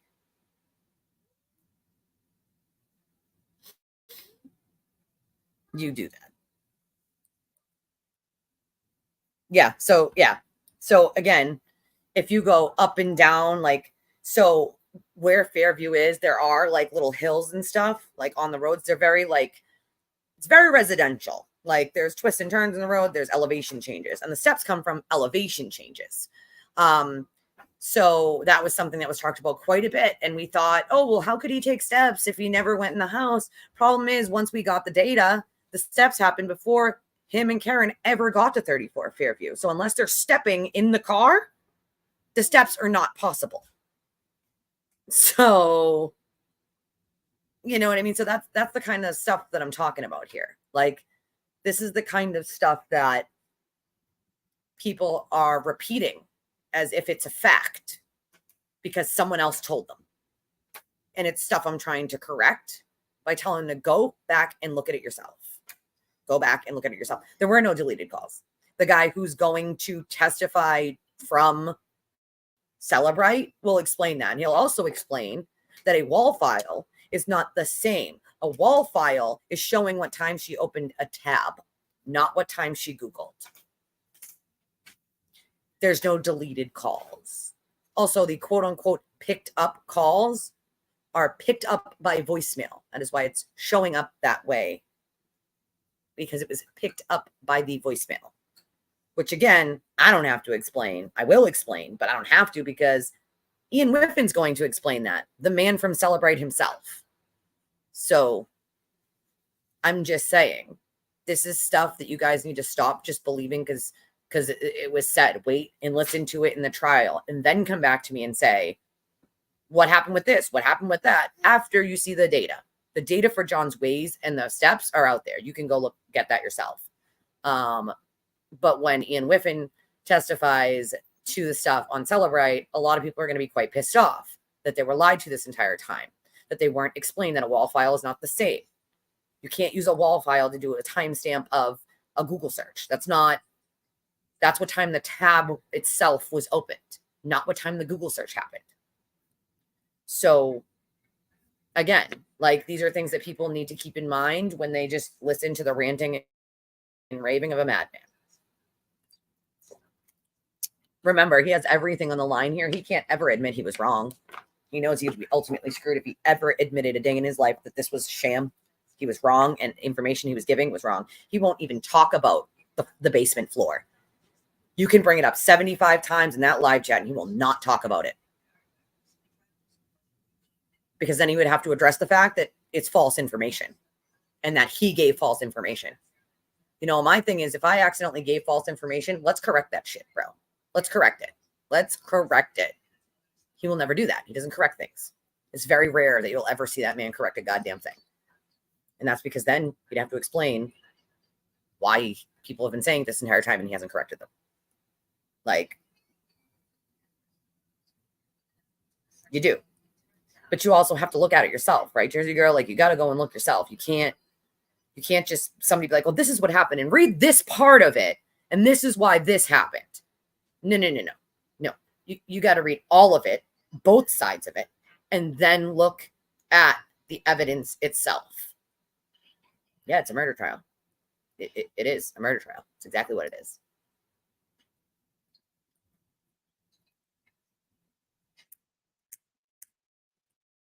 My candle won't light. And it smells like Christmas. It smells like apple. Well, it's like apple cinnamon. It's one of my best smelling Yankee candles. And it still smells like cheeseburgers in here from when I made burgers right before I came live with you guys. So I want it to smell like apple cinnamon now. There we go. Perfect. Nope, stay. I mean, we can go back, but you're going to tell me that all the EMTs and all the firefighters who didn't know these people have nothing in this at all. All these people are all coordinated with the Alberts McCabe's, all the state troopers, all the CPD officers, and the children. So John's niece and nephew, they lied too. It's all a giant conspiracy. You are wrong. You are 100% wrong. You're entitled to your opinion, but you're wrong. There's about 1 billion things that point to Karen yet. I hope you realize that in a murder trial, witness statements are evidence. And there is about at least 5 witnesses that said Karen was running around saying, I hit him. That is called evidence. Her broken taillight is evidence. So if you want to tell me that the 14-year-old niece is lying about Karen telling Jen on the phone before she ever left the house that she had a broken taillight, before she ever backed out of that driveway and hit John's Traverse at 2 miles an hour, if you want to tell me that the 14-year-old niece is in on this giant conspiracy cover-up, I think it's time to, rethink some shit. There's a lot of evidence, quite a bit of evidence. And there's quite a bit yet to come. And there's absolutely enough to send her to prison. There's more than enough, in my opinion, to send her to prison. There's the data. There's the DNA. There's the cops. They killed John. So the cops and the EMTs and the firefighters and the children lied. So you're going to have to tell me that the niece is lying. John's 14-year-old niece is lying, right? And that cops wouldn't know a better way but to throw someone on a front lawn and hope that they died. They didn't lie. They didn't kill John. I know that you want to believe that, but that's not true at all. The ME did a 100-page report. There are no injuries on John from a fight. There are no dog bites on John. And again, you choose to believe that. What do you think? The ME is on it too? The ME's in on it too. The ME has what in it for this? To lose her career for what exactly? The ME is gonna lie just for shits and giggles. Like, again, we're talking upwards of 20, 30 people now you're talking about in this conspiracy. All the cops, all the EMTs, all the firefighters, all the family members, the children, okay? The ME, it's not logical. Not only is it not logical, but the evidence completely points in the opposite direction. It doesn't match. It does not compute. They didn't kill John. A blow to the head, John hitting his head, and hypothermia killed John. John was not in a fight. There's no defensive wounds on John whatsoever. Also, you guys were lied to when you were told he has no injuries from the neck down. That was a lie. Yes, he does. That is false.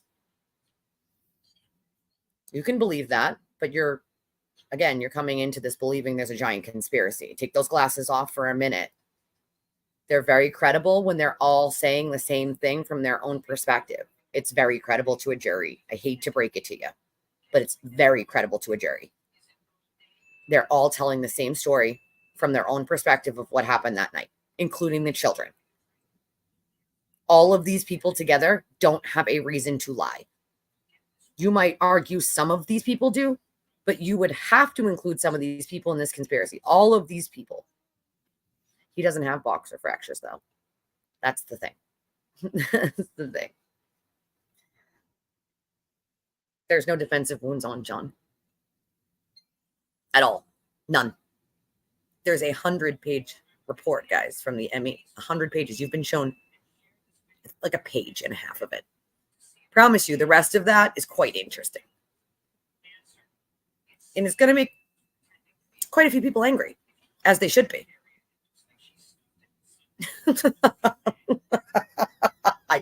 I'm sorry. I'm sorry. I have to laugh at some of these like ridiculous parts of this conspiracy that people like They're not allowed to write in a group chat. I could take anything out of your group chat right now, and spin it to make it nefarious. Anything, right this very second. Have you ever been on the phone with someone, got off on the phone, and then text them later on about the thing that you were talking about, but it's not anywhere in your text chain? But I can find one of those and make something nefarious out of your text chains or your group chats. I absolutely could take a few texts out of anyone's and make it look nefarious. Keep that in mind when you believe some of this ridiculous nonsense. Keep in mind, you can spin anything to make it go the way you want it to. I want you to know that if there was some vast conspiracy, there would be some actual real life evidence other than just calling people liars, especially with this many people. Wait until you see the originals, Ellen. Wait until you see the originals that weren't darkened. Those are going to be a doozy. They didn't get rid of their phones, and it wasn't on the same day. That's false information. One upgraded their phone, and that was almost a year and a half later, and they asked if it was okay before they did it. And nobody, I'm just gonna make this clear, nobody destroyed a phone. Nobody got rid of a phone. They got an upgrade just like normal people do when they get another phone. Yep, wait till you see the rest of the ME report. The rest of it, where it explains what everything is and why.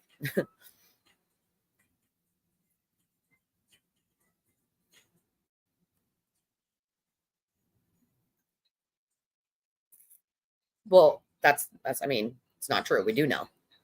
It's not, we will never know. We do know there's a shit ton of evidence. A shit ton. So, I mean, keep watching is what I have to tell you. Keep watching. No, you don't have to be. That's okay. You don't have to be. I think a lot of people are going to be quite upset, though. And I'm here to tell you that I was too. I was too. And I feel for you. So when you get to that point, let me know. When you've seen enough, let me know. Because I was quite upset as well. I was quite unhappy with what I had been fed. Hey, girl. And what was truth. Oh, thank you, Steph. I appreciate it. Mama, What, baby? I love you. I love you. I give you a hug. Yeah, come on over, girl. My little one wants a hug, and she shall get it. You ask and you shall receive. I love you. I love you. Ask and you shall receive. What do you do? 3 biggest pieces of information. Well, Classic creepy clown. let me see. Well, there's so many. I gotta pick 3. I gotta pick 3. Okay. The actual whole 100 pages of the damn ME report. The key cycles to the car. The niece overhearing, because she was sitting right there, Karen, on the phone with Jen, because she used Kaylee's phone. She woke Kaylee up, and her telling Jen that she had a broken taillight before she ever left Fairview Road, before she ever backed into John's car at 2 miles an hour. It will never change some of these people's mind, even after they see the abundance of evidence coming in this trial. Some of these people will just still scream from the rooftops that like it's a giant conspiracy. And I don't expect everybody to change their mind, but what I do expect is people to use their critical thinking skills and say when things don't add up. And I think the other big thing for me was the ring cam footage from John's house was deleted between 1 and 5 a.m. The only person with access to that ring cam footage between 1 and 5 a.m., considering John was on that front lawn and his phone never moved from that spot from 12:31 until 6 a.m., is Karen. She's the only person who could have had access or did have access to that ring system between 1 and 5 a.m. Not even the cops had access to it then. And John's phone never moved. So the argument of John's phone was taken, he did it from his phone, John's phone never moved. It hovered over the house like the GPS coordinate, literally spiked out and over the house and moved for 3 seconds and then moved back. So basically it was like, you know, Wi-Fi signal or whatever, moved for a second, moved right back. 3 seconds, 3 total seconds. Sorry, but you can't delete ring, get someone's phone, delete the ring cam footage, and then put it right back within 3 seconds either. So not a thing. Those are some of the biggest pieces, along with the Celebrite expert himself, and explaining how the Celebrite software is, and the fact that they used a wall file. The defense used a wall file, which is when she opened the tab, not when she Googled it. Those were some of the bigger ones for me, but there are so many more. There's so many more. And when you don't have any of those, it's easy to believe this vast conspiracy when you have none of that. But when you have all of that plus more, it's really hard to look and say, oh yeah, she's innocent. I don't know how anybody can do that with a straight face. Not knowing that they're lying, or not knowing that they must at that point have an extreme bias to the point where they refuse to see anything other than what they want to see. I would have loved for Karen to be innocent. I am not fond of police. I've seen a lot of police corruption, a lot. So I am not fond of them. Let's just put that right on out there. It was easier for me to believe because I'm not fond of them, to be fair. So I would have loved nothing more than for Karen to be innocent, because I want people who are corrupt like that held accountable, so that it's not that it's ever going to 100% stop, but if those people get held accountable, maybe it'll start holding to account other people, and maybe shit starts getting done about corruption. I would have loved nothing more. It's just not the truth. It's just not where the evidence leads. It's just not it. And I can't, with a good conscience, sit here and say she is, or that my opinion is that she is, when I know that to be untrue. Can't do it, and I won't do it. And I'm not going to be bullied into it. I'm not going to be harassed into it. I'm not going to do it. And I'm also not going to stand here and allow people to be bullied and harassed for speaking out against the harassment that the witnesses have faced. They are not charged with any crime. If Karen Reed was being relentlessly harassed the way these witnesses are, oh my God, everyone would be up in arms, up in arms. But it's okay to do it to these people because you believe they're guilty. That is such a double standard. It is completely unself-aware. And it's the biggest probably hypocrisy of this whole thing is people saying, don't do this, and then doing it to the Alberts or McCabe's. The Alberts and McCabe's are innocent witnesses in this whole goddamn thing. Okay? They've done nothing wrong. Shame on you. Colin Albert wasn't even in the house when Karen and John arrived outside. He was a child. Same age as my daughter, born in the same year as my oldest daughter. Shame on you. You called this school? You people called this school? Even following this when I was freaking reading, I didn't call anybody's schools. I didn't go to their houses and scream on their lawns. Like, what is wrong with that picture? I didn't leave them notes. I didn't send them emails. Like, what the hell is wrong with you people? You can say, I don't like this person. I don't like this person. I don't like this person. Cool, you do that. That's fine. You do that. But when you take that extra step, the way these people have, it starts to wonder how many of these people are unhinged. You can say you believe X, Y, or Z. Cool, you do that. That's great. But when you take it that step further, like, go look in the mirror and ask yourself if you're a good person, if you can do that. Simply because someone told you they're guilty and you believe it to be true. Not because they've been charged with a crime, not because it's true, but because someone else convinced you with their narrative that it has to be true and they have to be bad people. So you feel okay about doing it because you've been told that they're bad people. You don't see anything wrong with that? You don't see anything wrong with that logic?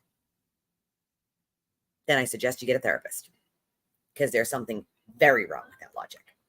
You don't have the right to call anyone's schools. You don't have the right to threaten people. You don't have the right to harass people. That's not a First Amendment. It doesn't cover you. It just doesn't. It's that simple.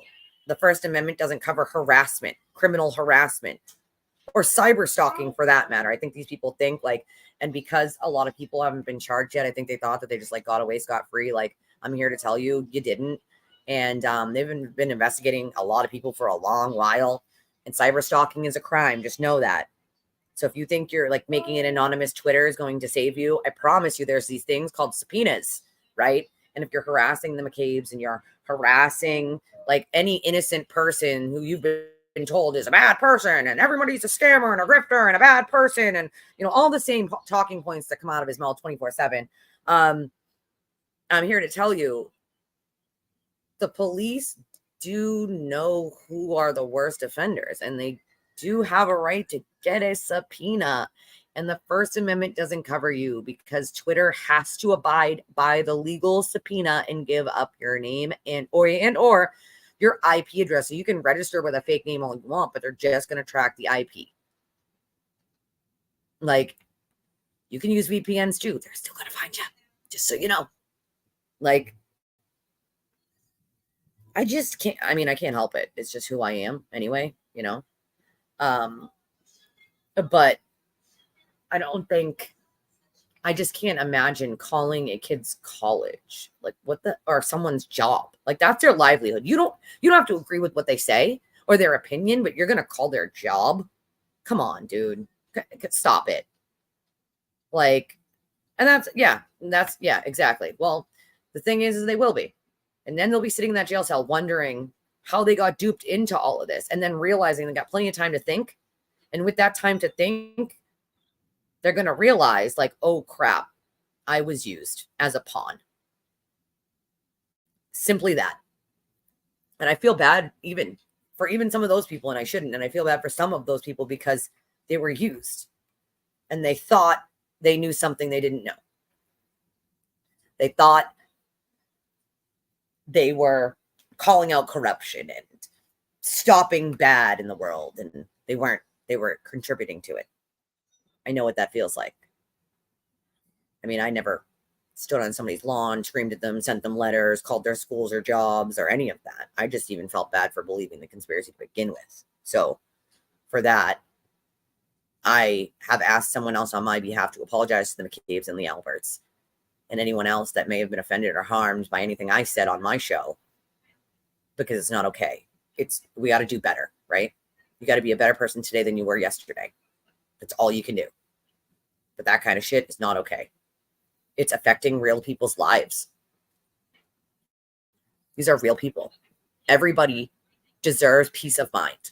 Everybody deserves to be safe and feel safe in their papers, persons, and effects. It's in the goddamn Constitution. What you don't have a right to do, and I'm going to use Andy's word here, is terrorize people.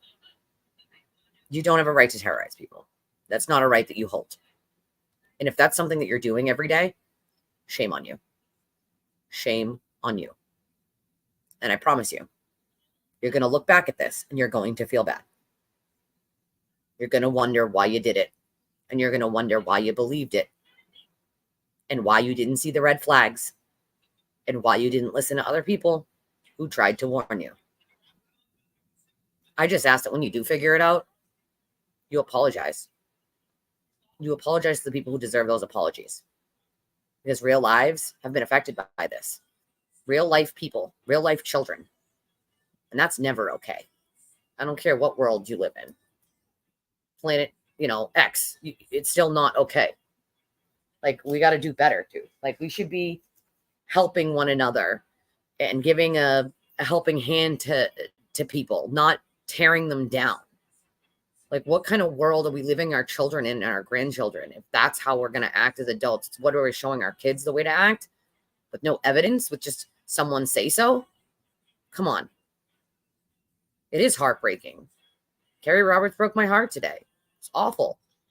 Awful. She was friends with John for a really, really long time, and she had to watch that dash cam footage knowing what it felt like in that moment.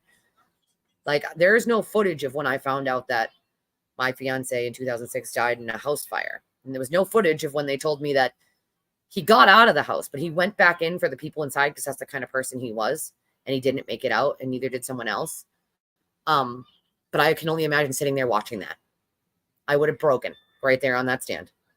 So I give Carrie Roberts, a giant cyber hug, best I can, because she's very brave. They're all brave. You're standing up to the face of evil, really.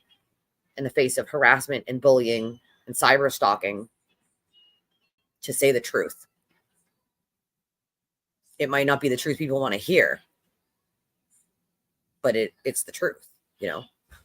Like, it might not be the popular opinion of what the truth is, but their truth is the truth. It's not, I don't know how many times Jen had to say, it's not a story.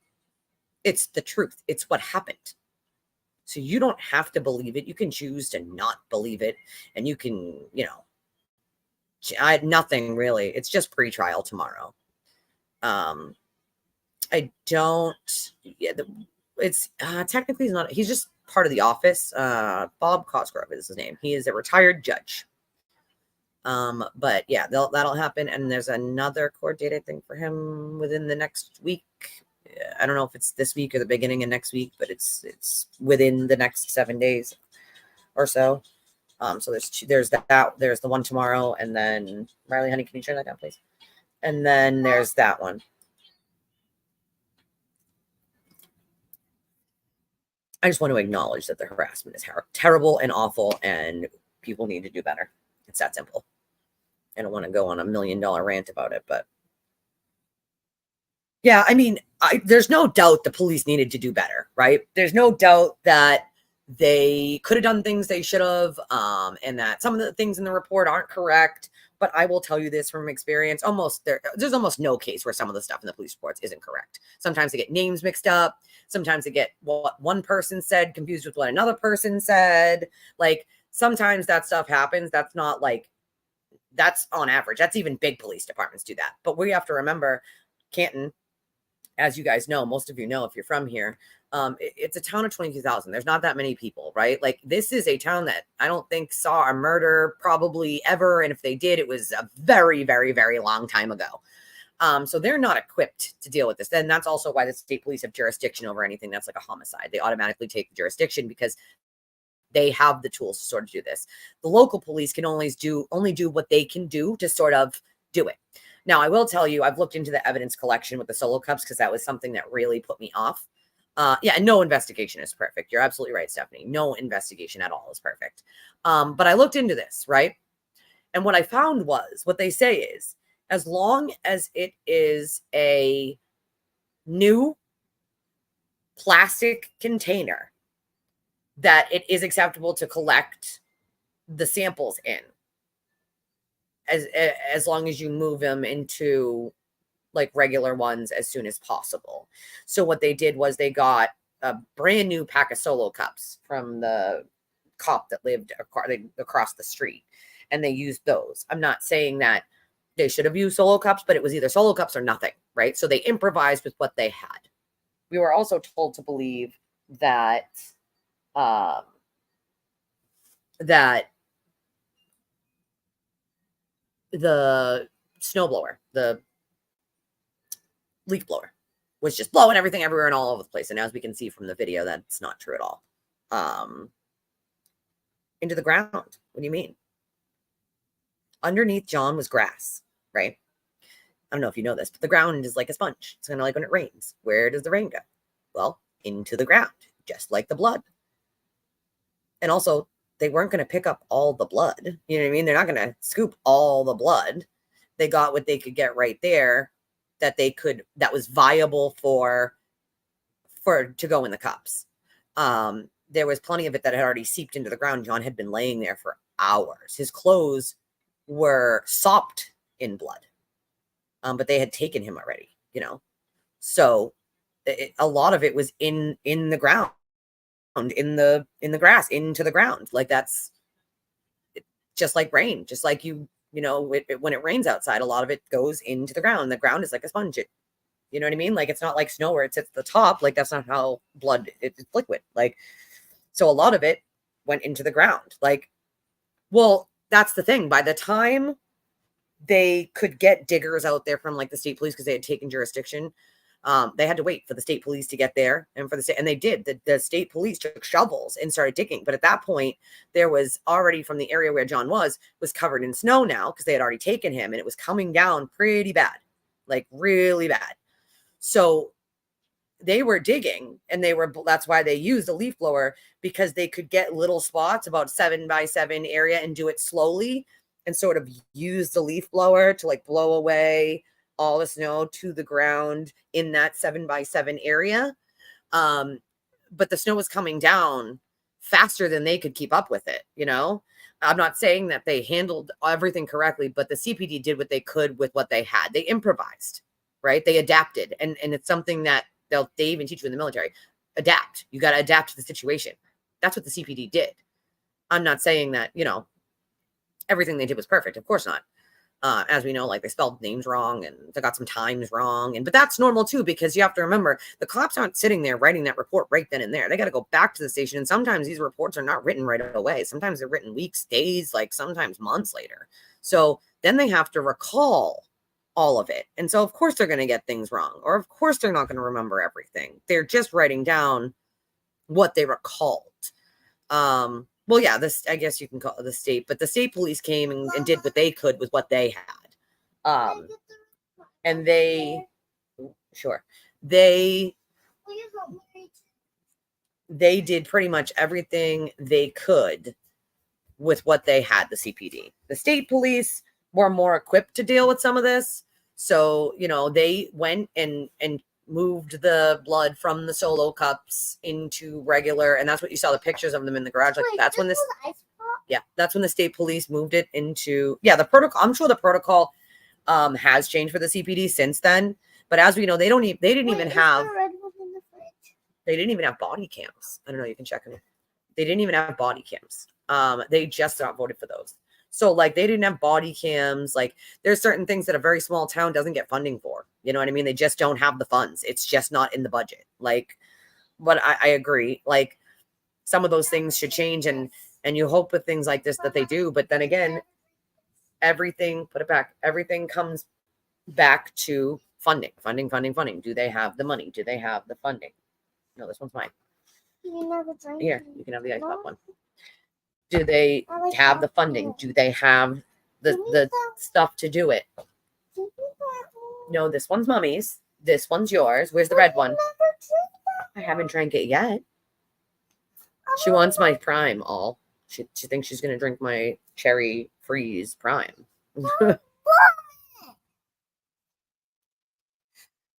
Haven't heard them justify yet. Yeah, so yeah, that's another thing. I implore you guys to be careful, because again, you've only heard the defense's version, and there is explanations for things. There is explanations for certain things and why they were done the certain way they were done. So just keep that in mind. Yeah, no, they're not forensic experts. They call forensic experts later on, but they don't usually, they have certain people that come and collect and do whatever. But again, small town, they did the best with what they had, and they had to wait for the state police to come and take over and take jurisdiction, because once they, Karen was screaming, I hit him, that they get that. See, here's the thing. If they had just found John on the lawn and Karen wasn't screaming, I hit him, then yeah, they would have probable cause to search the house. And this is what people crow about. Why didn't they search the house? Because Karen was out on the lawn and multiple people heard her say, did I hit him? Could I have hit him? All these iterations of it. And then she had a cracked taillight. That right there took the probable cause that they ever would have had to go into that house and search for anything. And I don't know why more people don't understand the way probable cause works. But that took their probable cause that they could have had just from John being on the lawn. Karen was running around saying, I hit him. Could I have hit him? Did I hit him? Is he alive? Like all the things that were happening there, and that she had a cracked tail. So all of that stuff, it took the probable cause. Any probable cause they would have had was outweighed by herself. So, and later on, the house was tested, the basement was tested. They found nothing. They found absolutely nothing. And remember that FBI investigation was opened by the defense, by the defendant. Do you guys not remember the quote? What was it from Alan Jackson? The FBI will never let this go to trial. And that night, in a very rare occurrence, Justice Department came out and said, wait a second, no, That is not what happened. Nobody ever said that. They had to clarify that, nope, that was never said, ever. And here we are at trial. I just want to remind you of some of the things that have been said like that are completely fabricated and untrue. You were told that people destroyed their phones. Destroyed. That's the word they used. Not got rid of, which they're using now. They said destroyed. No phones were destroyed. Okay? No phones were destroyed. They upgraded their phones like every normal human does. Most people do it around Christmas time. I do it about every 2 years. Most people do it, or 3 years. Everybody does it. Most people I know do it about every year or so. Your memory gets full. Right now, my phone's like freezing randomly on me. It's been doing it for like 6 months. Like, I really do need a new phone myself. But like, you know, this is about the time when people use, and I got this one last year. So, you know, people get new phones.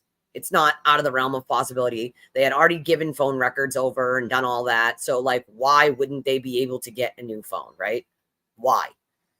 And then I will point out that Jackson was on the stand arguing with Brian Albert about, you got a phone one day before an order. Nope.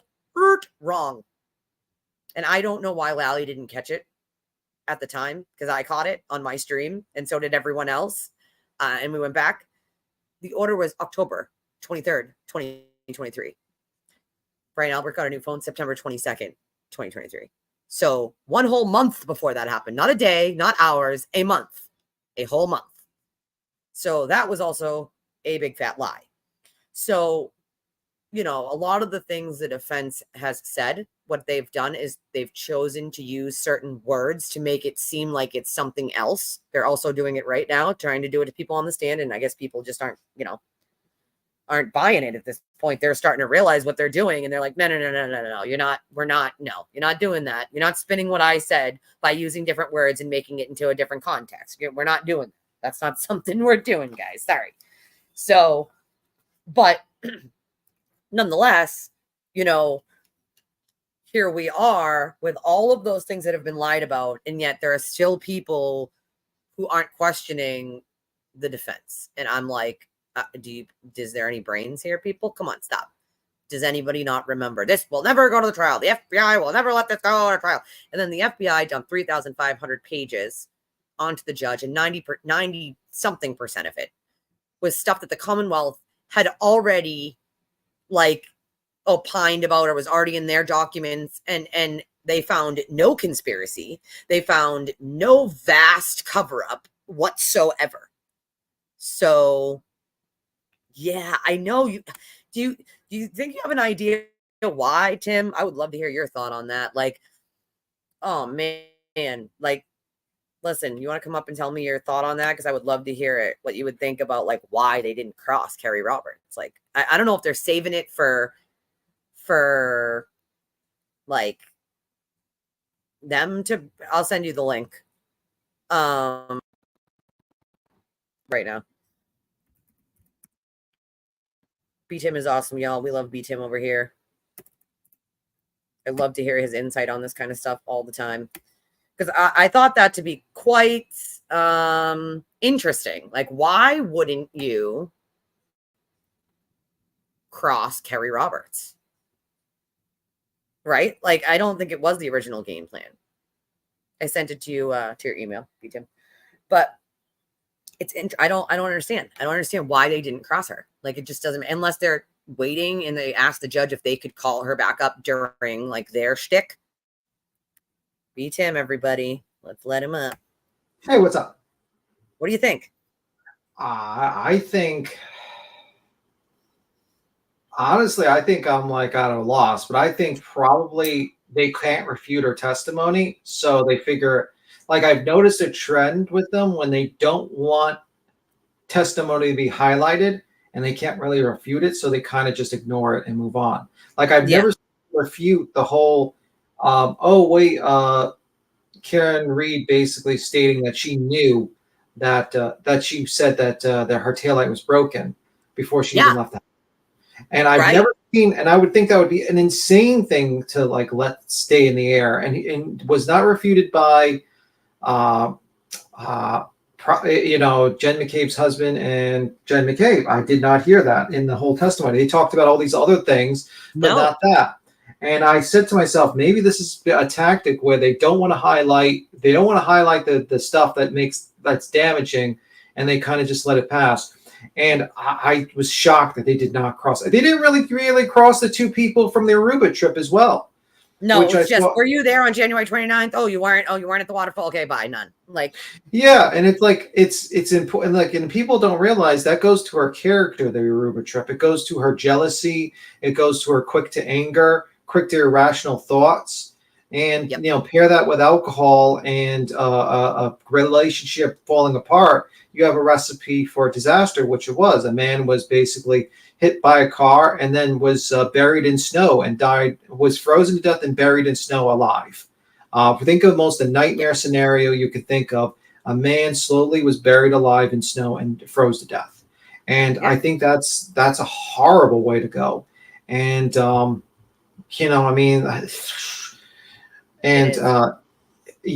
I think this is a disaster for the defense. I think the defense with Yannetti was embarrassed. He opened the door to the harassment.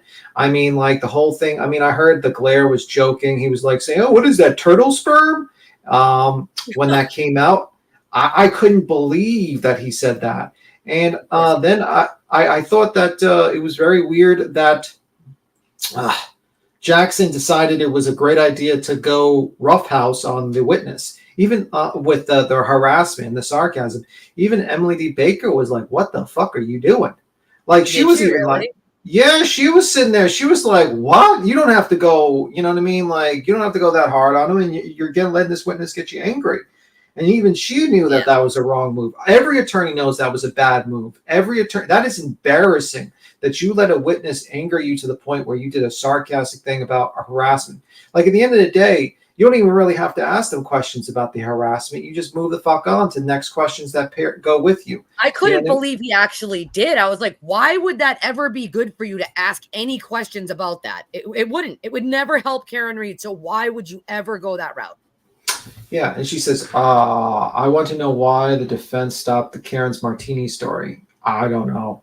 I think they realized that. I feel like today was the most damaging day because they didn't bother to review. They didn't bother reviewing Carrie. And the problem is that they have, I believe the judge ruled that they can build their third-party culprit defense using cross-examination of the state witnesses.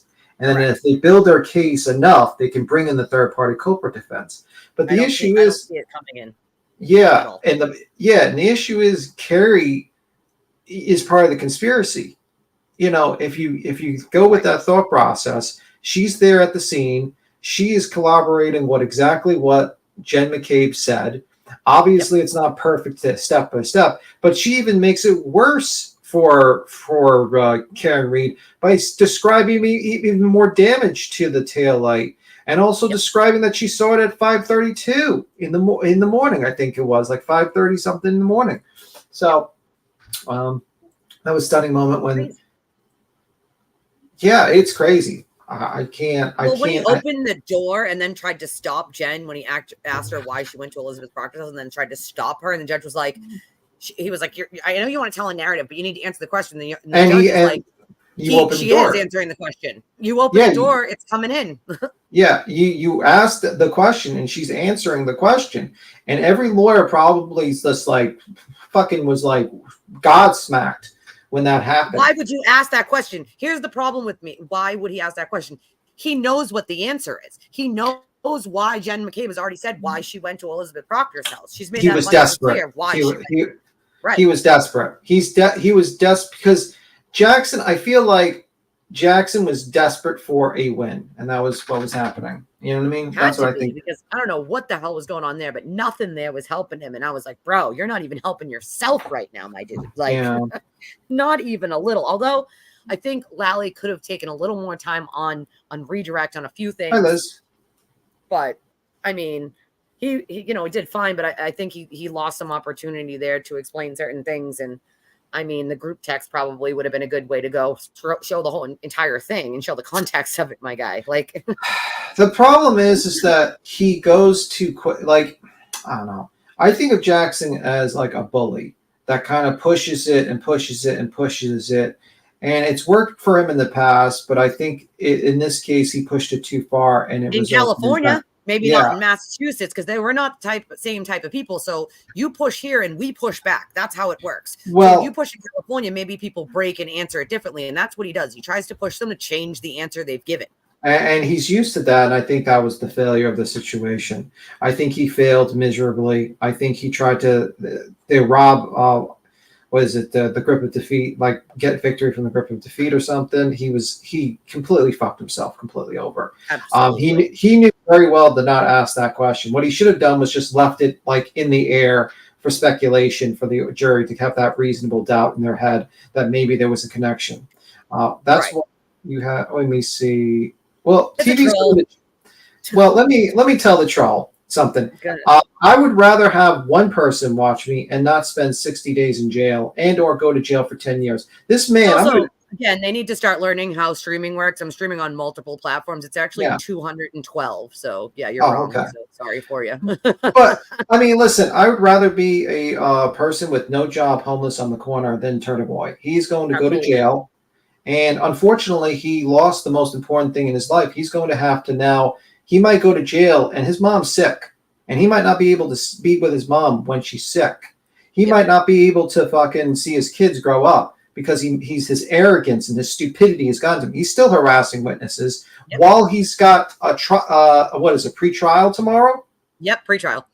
Yeah. Foolish man. Arrogance before, He's got two in this next week. He's got one for the RO thing and one for I'd rather be a homeless person in the corner with no money in my pockets than Turtle Boy right now, because he's going to jail, and his wife has left him, and his kids, you know what I mean, and he's living in his sick mother's basement, and he might not be there when she gets it turnabouts, because I've been in that situation. It just turns like that in life when your family gets sick, and he has lost the plot of life, and and he has no soul, in my opinion. I think he's a disgusting human being. He's also a proven pathological liar.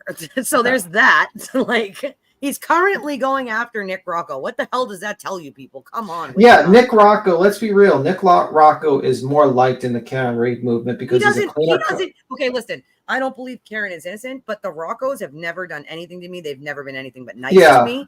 Okay? So what he is doing to the Roccos is not okay. And he's only doing it because Nick was on TV and on the radio. Yeah, and I don't agree. I don't agree with Rocco's theory. I think his theories are ridiculous. But at the end of the day, you know, I know for a fact why he's being picked by the Karen Reed movies, because he donates money. Yeah.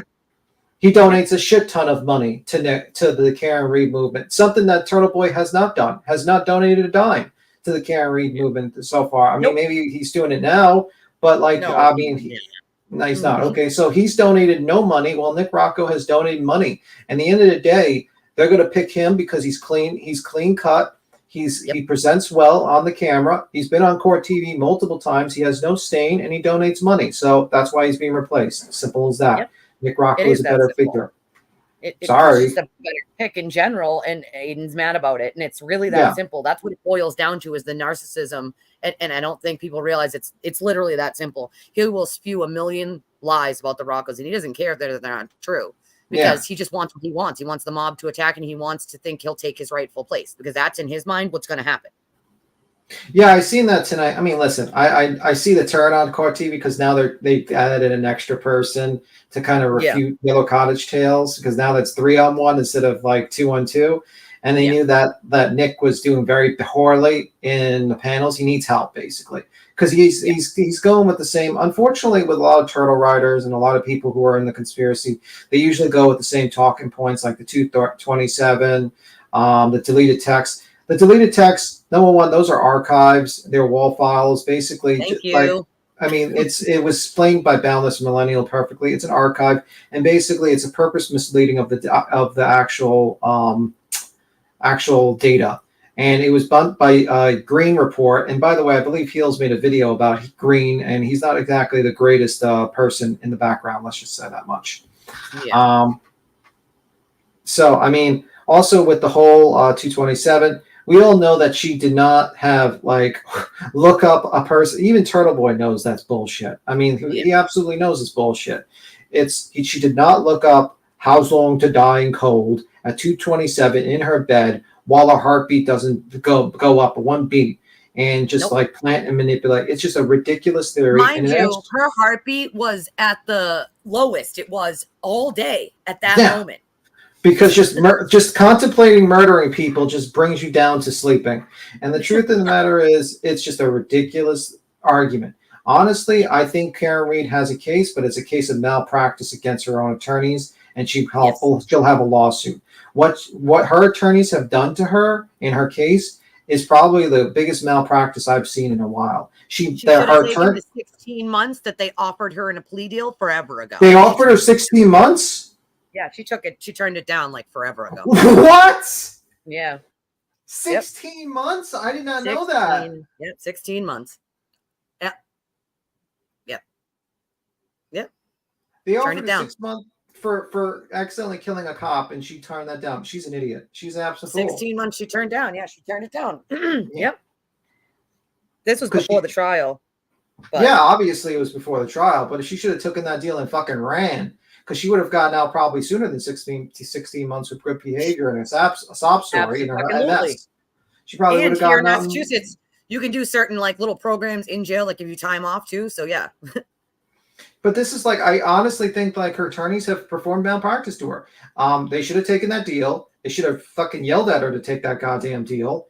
And the whole thing about going on Dateline and all these different these platforms to give multiple stories is so malpractice. It's a disservice. It's a complete disservice. And then going with this cockamamie theory where you're not even like, I mean, like bringing Cullen, bringing in Brian Albert is ridiculous. You should have stuck. If I was like an attorney and I was a scumbag attorney, I'd probably tell her just go with the Higgins angle. Go with the Higgins angle. Say it was jealousy, and it would be more believable.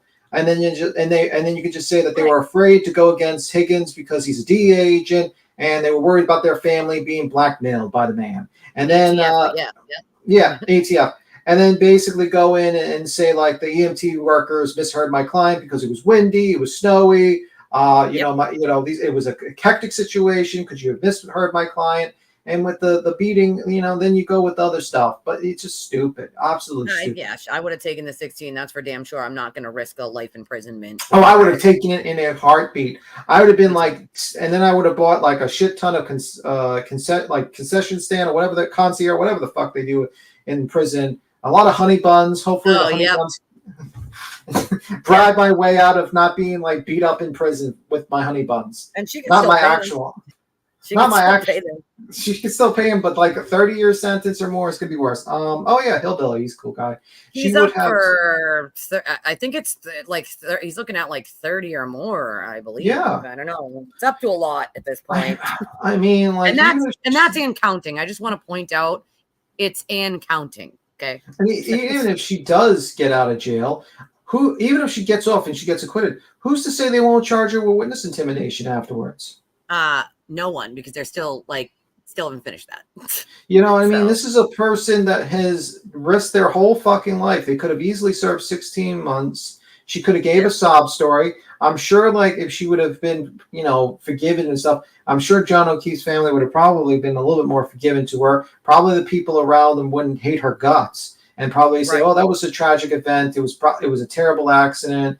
She can't be blamed completely for it. We all make mistakes, blah, blah, blah. It's a horrible thing." And they would have all moved on with their goddamn life. She would have probably just had to get another job and moved on. Everyone would have been cool. She would have probably been out by now. Yes, she would have been out in a year, probably. Oh, absolutely, she would have been. 100% she would. No record, good behavior, good family connections, because she definitely has family connections. There's no way that attorney somehow jumped in and did that. But 16 months. That was what was offered. 16 months. I didn't know that. I would have taken that deal in a heartbeat. That was the reality. I'd be like, as soon as that would have left that guy's mouth, I'd be like, how fast do I sign these papers and allocate? Oh my God. I think it's really, really over for her after the kids testify. After Kaylee testifies that she, heard Karen say that the tail was cracked before she ever left the house. I think So it's turning. I think if Higgins testifies and he starts taking, because I have a feeling there's a reason why she didn't go after Higgins. I have a feeling well, she didn't want all that stuff to be revealed. So they kept very quiet about Higgins for a very long time, knowing it would only be revealed in trial, except it leaked before that. Yeah. And I feel like there's some text and it will give further to her There's motive. a lot of text. There's not just some text, there's a lot of Yeah. texts. Yeah. And A I lot feel, of isn't Higgins testifying tomorrow afterwards? After the I other one? don't know. Not tomorrow. I mean, not tomorrow. I mean, Friday. Friday. 'Cause I they're don't off know tomorrow. if they're doing Friday, if they're doing Tuesday. I don't know what the hell they're doing. I don't know why they're taking so goddamn long with these days, man. Because they keep doing these stupid half days. Like I've never seen anything like it. I don't know why the judge decided like half days were some grand idea in a trial that was going to take 6 to 8 weeks. Like what? Yeah, Higgins is up Friday. Okay, I feel like that's- Jackson. I feel like Jackson's going to probably cross him. Absolutely.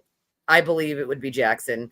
I knew Jackson would be the one to do it for Jen McCabe. People are like, well, why not Elizabeth Little? I'm like, she's not good at this. She's horrible. Not good at it. She's the best cross she can't she's get in done. any questions. Everything's sustained. Everything is objected and sustained.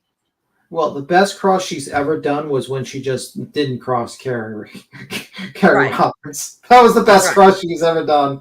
Everyone is a failure, an absolute failure. That's a lot of money spent on a whole lot of nothing, in my opinion. Like, I mean, I would expect way better from my attorneys than what's going on in this case. That's for damn sure, especially paying that kind of freaking money. Like, you're paying close to. I mean, I would be surprised if they're in the hundred, like over like a few $100,000, probably it was 250, or sorry, 200,000 for Yannetti, and it was more than that for Jackson. Yeah, so you're talking about $1 million+ campaign.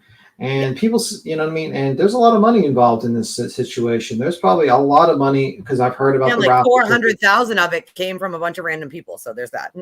Yeah. I mean, there's a lot of money involved. So they got it. But honestly, this is a horror. I thought Jackson completely humiliated himself the past 2 days. Agreed. He completely humiliated himself. He got completely dog walked by a soccer mom. For real, though.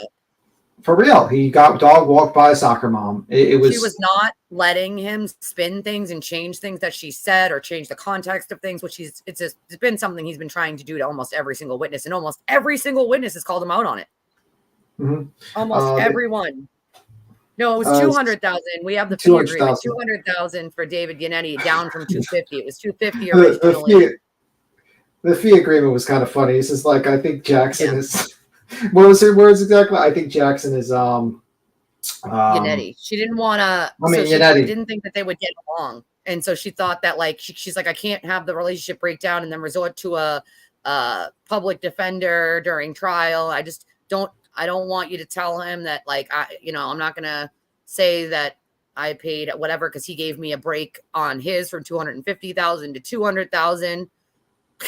Yeah, and honestly though, I mean like. He probably was screaming at her to take the 16 months. He probably was screaming at her. He probably was like, take this 16 month. And she was like, nope, I'm going to buy my way out of prison. Just like I bought my friendships. Yeah, I think that's what she thought. Yeah. No. Is Higgins married? No, I don't think he's married. No. He's not.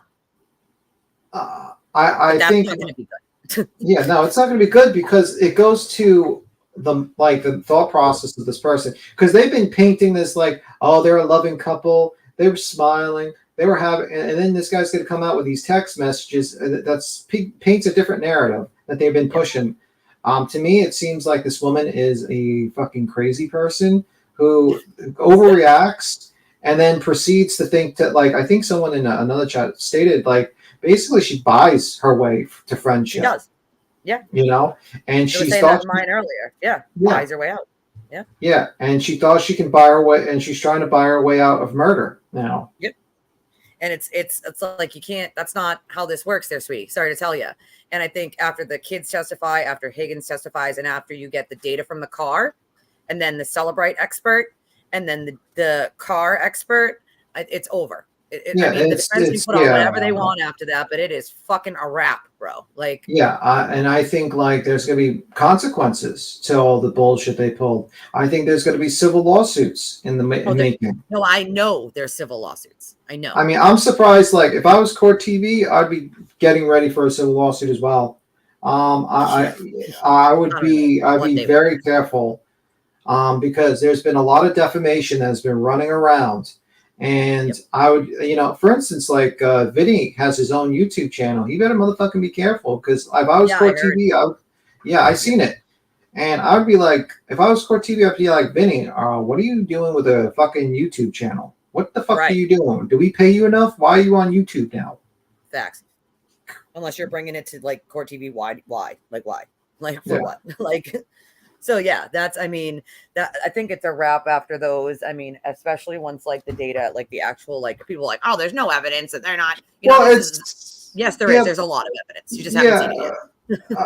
Well, you know what? I saw a little bit of a turning with Emily D. Baker with the certain scenes, but she's still like, I don't think she believes in the conspiracy. I've talked to Queen Bee. I talked to, it's the game, really. It's the Zav girl thing where you're like kind of in the middle, where you're like, well, what do you think? What do you think? What do you think? And you just play the middle. Because like the truth of the matter is, I mean, if she picked a side, guarantee you her chat would drop. It's just how it is. Simple as that. I don't have that. I have to because of what I know. I can't, you know what I mean? I can't not know what I know, right? So in good conscience, I can't sit here and play middle ground. I mean, realistic, and also we know Emily D. Baker apparently had a view of Alan Jackson, kind of looked up to him, so she's kind of like spiritual like that. There's there's a lot of other law tubers that are just basically YouTubers. I mean, DSP said it best: if I needed a lawyer, I'd get a real lawyer, not a law tuber. Facts. Some of these people, I don't know how they pass the freaking bar. Honestly, I really don't. Yeah, Court TV was following Pascal last night. Court TV better be fucking careful, because I would probably, if I was Court TV, I would talk to legal and see if we were being in trouble for what we've spread about the McCabe's and the Alberts and stuff like that.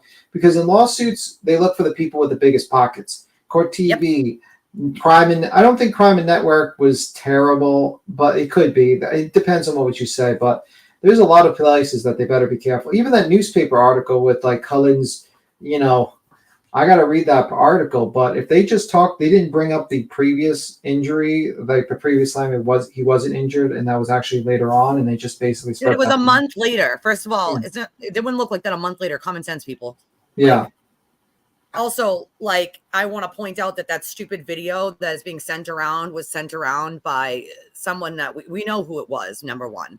And that person is just upset that like they were sort of exposed to the things that they should have probably not been doing in all of this whole thing. But they sent a video around of literally Colin horsing around with his friend, like play fighting, basically, literally, and saying it was a real fight. FYI, guys, it wasn't. It literally was not a real. I honestly thought it was. I personally thought it was Unetti for a moment with that video coming around, because I thought this was because this is the same tactic they used earlier by when they released the information. It's one of the people they're close to, but it's not them specifically. Because this is like a tactic that defense does. They release it to someone secretly, and then that person pushes in social media. And since it's in social media, they say, well, listen, it's out already, and it's available, and we can use it now since it's some investigator that we have no connections to has brought this to our attention, and now you need to impeach Cullen Albert about him being a fucking boxer. And I'm like, oh my god. It's not going to happen. I'm sorry. It's a video of him horsing around with a friend. It's not there. He was asked, has he ever been in a fight? He's never been in a real fight ever. Ever. I mean, I feel like they waste their time. I felt like a lot of the cross, everyone thought, oh, well, Unetti and the early days, Unetti and Jackson did a fantastic job. But the fact is they wasted everyone's time. It's confirmed she drank a lot. Why do you even have to fight that? It's confirmed that they're going to break up. You're going to get text about that. It's confirmed that she broke her taillight. Why did we spend all this fucking time making this conspiracy theory like somehow the police officers broke the taillight while it was parked in there? It's just so fucking stupid, because now you have literally two witnesses. one of which says it was 5:32 or something in the morning. She saw a broken taillight. And now you have two up-close photos of the taillight broken at like 8:20 in the morning. And the niece is going to testify that she told Jen on the phone it was broken before she ever left the house at 4:50 something in the morning. And that's 3 people that are going to testify to that particular statement. The only thing I was confused about was the voicemail. Now, did she call John's phone and then just had it set to record or something like that? And that's how it catch. So she called John's phone, and then I think that's when, like, before she hopped out of the car, like as soon as she was pulling up there, I think she was calling John's phone, and she saw John, and then got out of the car, and then Jen called 911. So she just left the phone there. And so it caught whatever was like around the car at the time on his voicemail. Interesting. Yeah. What do you think she did that for? I don't know. That's a good damn question. Maybe to see if his phone would light up in the snow so she could point out where he was. That could be. But sometimes people have it on silent and she wouldn't be able to hear from the car. I think she was hoping, though, at least you could see the light in the snow or something, so she could point to something that was John, because like Carrie said, she ran over to a mound of snow. I think Steve was hoping to build an alibi where she said, like where she says, that's how I found him, because I called up his phone. I'm calling frantically, and magically I found him because the phone alerted me. Someone was asking me about that in QB. Could I explain that? Yeah. So, I mean, and then like, I don't know. I think Jackson fucked himself completely, and I think of course I don't know. And I feel like they've made Proctor into this big deal, and I'm starting to realize I don't think it is as bad as they put it out to be, because they made it sound like they did purposely destroy their phones, and it's like no, they were just given the okay that they can. Yeah, they were given the okay to upgrade their phones, and they upgraded their phones, and basically, they probably said to themselves, why the fuck are we going to like keep our phones when we're allowed to get rid of them? So we're allowed to get rid of them. Who gives a fuck? They already copied our phones. They already had things taken out of their phones. So it was like, what more do you think they were going to take at that point? That's why they were like, all right, do you think it's like, okay now for us to do this? Like, you know what I mean? Like upgrade our phones now. Like there was nothing nefarious about it in any way, shape, or form. And if you guys remember, the defense was using the word destroy. They destroyed. Nothing was destroyed. Nothing was destroyed. Like, it was upgraded. So they upgrade. Yeah. Using words to change the context of things, right? Yeah, I mean, and that's the game that they play, and that's a very good game early on, but eventually the jury's going to sit there and be like, where are these bombs? We listened to your damn opening, and there is none. I'll tell you now, there is none. There's literally none. I mean, we found out Nevercracker was a friendly joke between a 10-year-old or something. I forgot how old the kid was. 9. He was like 9 at the time. They made such a big deal about it. They pointed that Jen McCabe was looking up and she's this methodical evil person, and you find out, oh nope, she's not. And Carrie corroborates everything she stated. I mean, it's just a disaster. They start making this joke about I kind of have to want to watch the reopening again from Yannetti again, just to they made now you can count multiple lies of things that they said, and then you're like, wait, that's a lie. That's Chloe's dead. Someone needs to make like a video comparison to his opening, Yannetti's opening, and then the actual things that happen. Oh my God, that's such a good idea. I gotta write that down before I forget. That's a brilliant idea. Just basically or just grab clips of the things I'm going to prove the 227, I'm going to prove the Nevercracker, and just disprove his entire opening and show how much of a fucking failure he was. Oh my God, yes. Chloe's dead. No, I'm sorry. And here's the thing that really pisses me off. Chloe's dead. Yeah. If I've known that Chloe was in Vermont since last summer as a member of the public, okay, then Mr. Jackson and Mr. Yannetti have most certainly known. Oh, I suspected way before I knew about Chloe being anywhere. I suspected they knew where the dog was, because there is no goddamn way that a defense attorney like Jackson would be because all you would need to do is to send an investigator down there. I mean, investigators are hired by every firm to just go down there and check that dog and get put a motion in forcing them to tell you where the dog is. You don't think they would have done that to get the DNA? No, they knew there was no DNA. it would be malpractice not to do it if it would exonerate your client, because then you Yep. just go down there, you get bite marks, see if it matches. And if it matches, your client's not only exonerated, but has a fantastic fucking lawsuit against the city and everyone involved. And it would be like this, great story about how Jackson was this brilliant lawyer, but he didn't do that because he knew what the results would be. And Yep. he would rather keep the question than get the answer. Correct. And that's what a good attorney sometimes does if they're very dishonest. Because the problem with me, like I find Jackson a very like a terrible person, because he is purposely trying to destroy. He's worked with Turtle Boy and he's worked with people to destroy innocent, good people's lives, and he knows the truth and he knows what's up, and it's disgusting. It is disgusting, and it'll continue being disgusting. Yeah. Because they're not going to stop, because none of them have a reason to say, you know what, I was wrong. They're writing everything on trying to say that this is something that actually happened. Like, I hope that all 226 of you watching currently go look at some of this stuff yourself, instead of just listening to people rant and rave about, the floor in the basement, which again, you'll never hear him talk about. You heard the glare. You heard the glare state on the chat in Court TV. He says Chloe's buried in the basement. These are the leaders of their movement. They are so fucking stupid. They talk about the 10 deleted calls. Do you know, if you watch Boundless Millennial, good channel to watch, he did a good video on that. Boundless. Matt is hilarious. Yeah, he explains that one of the calls that supposedly deleted was the 911 call. Well, why the fuck would you delete the 911 call if you're deleting things like that? Wasn't deleted, that's why. Yeah. It wasn't deleted. It was put into archive, and that's how it is. Correct. It's just how the phone runs its system. It's that simple.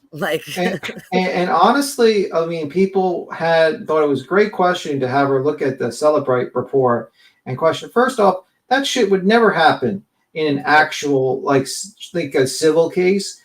She's a layman. She can't interpret documents. Can't read that. Yeah, no.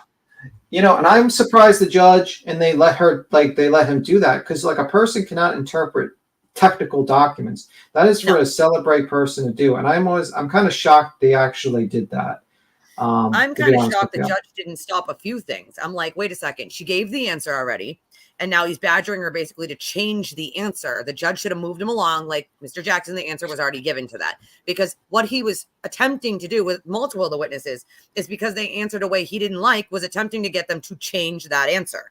Well, he admitted that, I don't spin. The judge is here to stop me from spinning. I thought yes, you are.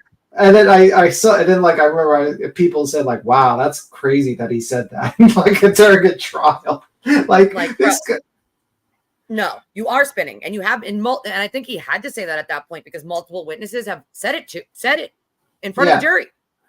He has been spinning, and it's fucking horrible. Aces Jackson tested stardom in 2009. He needs to win. What's stardom? Yeah. I don't know. With the other case that he had there, when he was prosecutor. Maybe. Yeah, maybe. I think Jackson is great for being presentation, but I think I don't think it's going to go well for him, and his attitude is going well for him. I'm thinking to myself, the jury's probably normal people and not crazy fucking people that literally are tailgating a murder trial. I saw them, they had a tailgate with food, and they had tables, and they had a tent, and they're watching it. And did you see the picture? I did. The tailgate. No, I didn't. Oh my god! I gotta find it again on Twitter. I saw it. I was laughing my ass off. I was like, "Man, are you crazy?" I think I sent it to someone. Oh man, I haven't been able to really get on Twitter today yet, but Jesus Christ, I can only imagine. Okay, this is the tail. I'm going to show you in the back. I'll toss it to you in the back here. Yeah.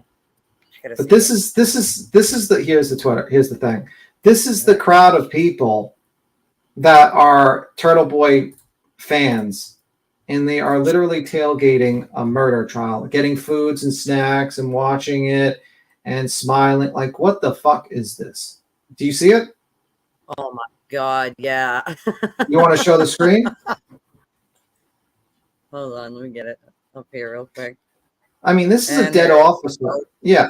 Think about this. This is a man who is probably the nicest person I've ever heard of recently, John O'Keefe, Officer John O'Keefe, who What was the nicest guy in the world. It seems like with every witness I've listened to. I mean, every single person. Literally, I mean, he's almost a saint at this point because I feel like he's done almost everything nice. I can't even think of one bad thing about this guy.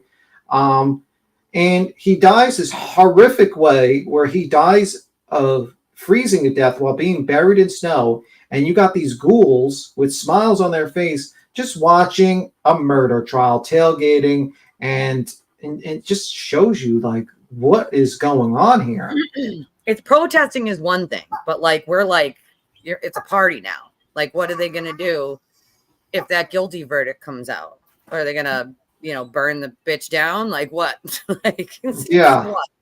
What exactly? Yeah. Matching shirts, sandwiches, in soup. It's like a football game. Yeah, you're right. It is like a football game, and it's so fucking mean spirited. It's completely against the situation. If, like, for instance, if I truly believed Karen Reed was guilty, I would not be smiling and laughing. I would be angry. I would be pissed off because I would be like, what the fuck? This woman is spending hundreds of thousands of dollars out of her own pocket. This is unfair, and we need to fucking show her, that this is a serious matter. But honestly, I feel like this is just like a game with these people, and they don't really care. I mean, they are very angry. They're definitely angry people. That's for sure. Well, their anger very unhinged. But their anger is like so much like mean-spirited to just attacking innocent people. That's what I find very disgusting. Because there's more evidence pointing to Karen Reed's guilt than any of those 10 people or 20 people they're trying to harass. I don't even know. The number keeps on growing. 40, 50. It's up there at this point. I mean, I saw them. They're giving like bad reviews for the doctor, apparently. That they're giving like 1-star reviews. I mean, this is the group of people. They do this to everyone, literally anyone that, he targets. Like he gives all the information to them how to do it, and they do it. It's dog whistles. And I'm sorry, but that is still a crime. Okay. Still a crime. Like, but inciting a mob is a crime. Yeah. I mean, one shirt had JLR on the sleeve. Like, what the fuck? Yeah. I don't know what the fuck they're doing with that. Honestly, it's just disgusting. All of it's disgusting to me. It's craziness, dude. Craziness. And then they're like, well, why aren't you guys out there protesting? What would we be protesting? Her guilt? Yeah, I mean, like, I'm the opinion of I don't harass people. Even if if they go to trial, I would say do not harass Karen Reed. Even if I truly believe she's guilty, I do not harass her. She has the birth, she's going through the system. As simple as that. I think that's how I thought it was awesome when Jen that was a great moment. Very well. Yeah, I would, but she kept that on board. I'm glad she didn't go too much into detail, but we all know they had lunch together. He knows who exactly Turtle Boy is. They had lunch, they had communications, they've talked. I know for a fact they talked. They have. There's communications in his phone that they found. Like, so again, you're going to sit there, but he lied to everybody and said, no, I never did it. And then of course, I don't have social media. He had to do that, right? Like, come on, stop it.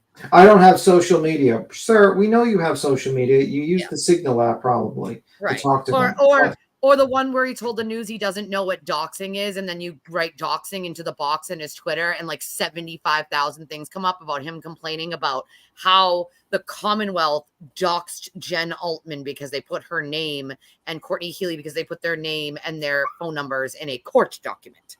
Yeah. But he doesn't know what doxing is, though. Just saying. He had said that one like 4 days previous to that, before he said he didn't know what doxing was. How many troopers have you hosted in your dining room? Well, I don't know any troopers, to be honest with you, so I'd be a bad example.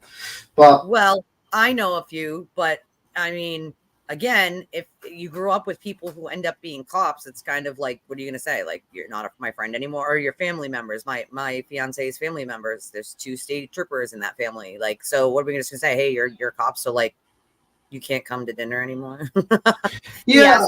Well, I've had quite a few, so just saying. Yeah, he asked that. Yeah, I don't know. I just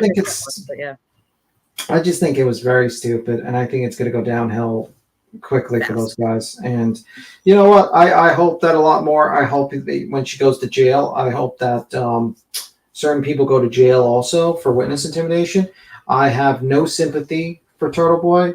I know he's going to jail, and I think he deserves it. And I think a lot of his he's leading his fans to also fall. Because guess what? That motherfucker, he's gonna squeal like a motherfucking pig. Oh, absolutely, 100%.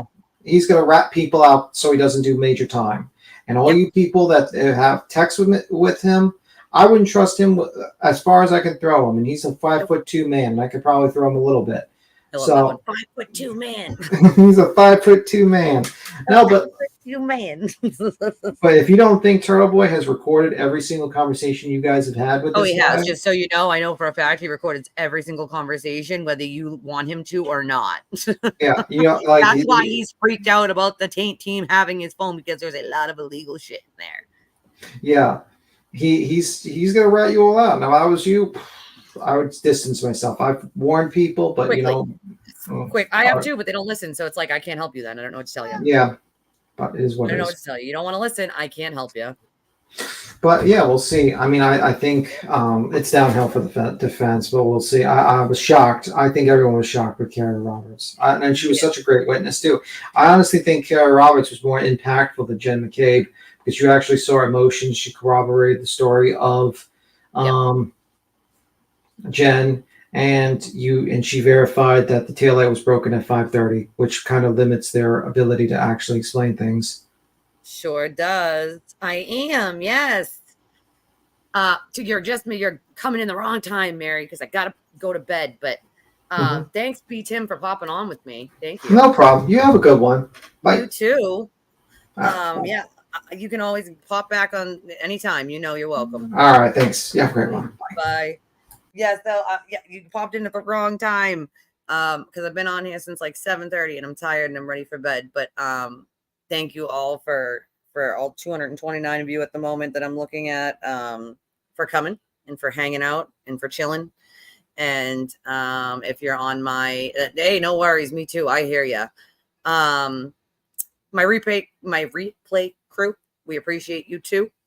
The ticker at the bottom of the screen is how you help support me and the channel, and how we continue to keep doing this and bringing you the trial and having these little chats and having our special surprise guests that pop on here and there.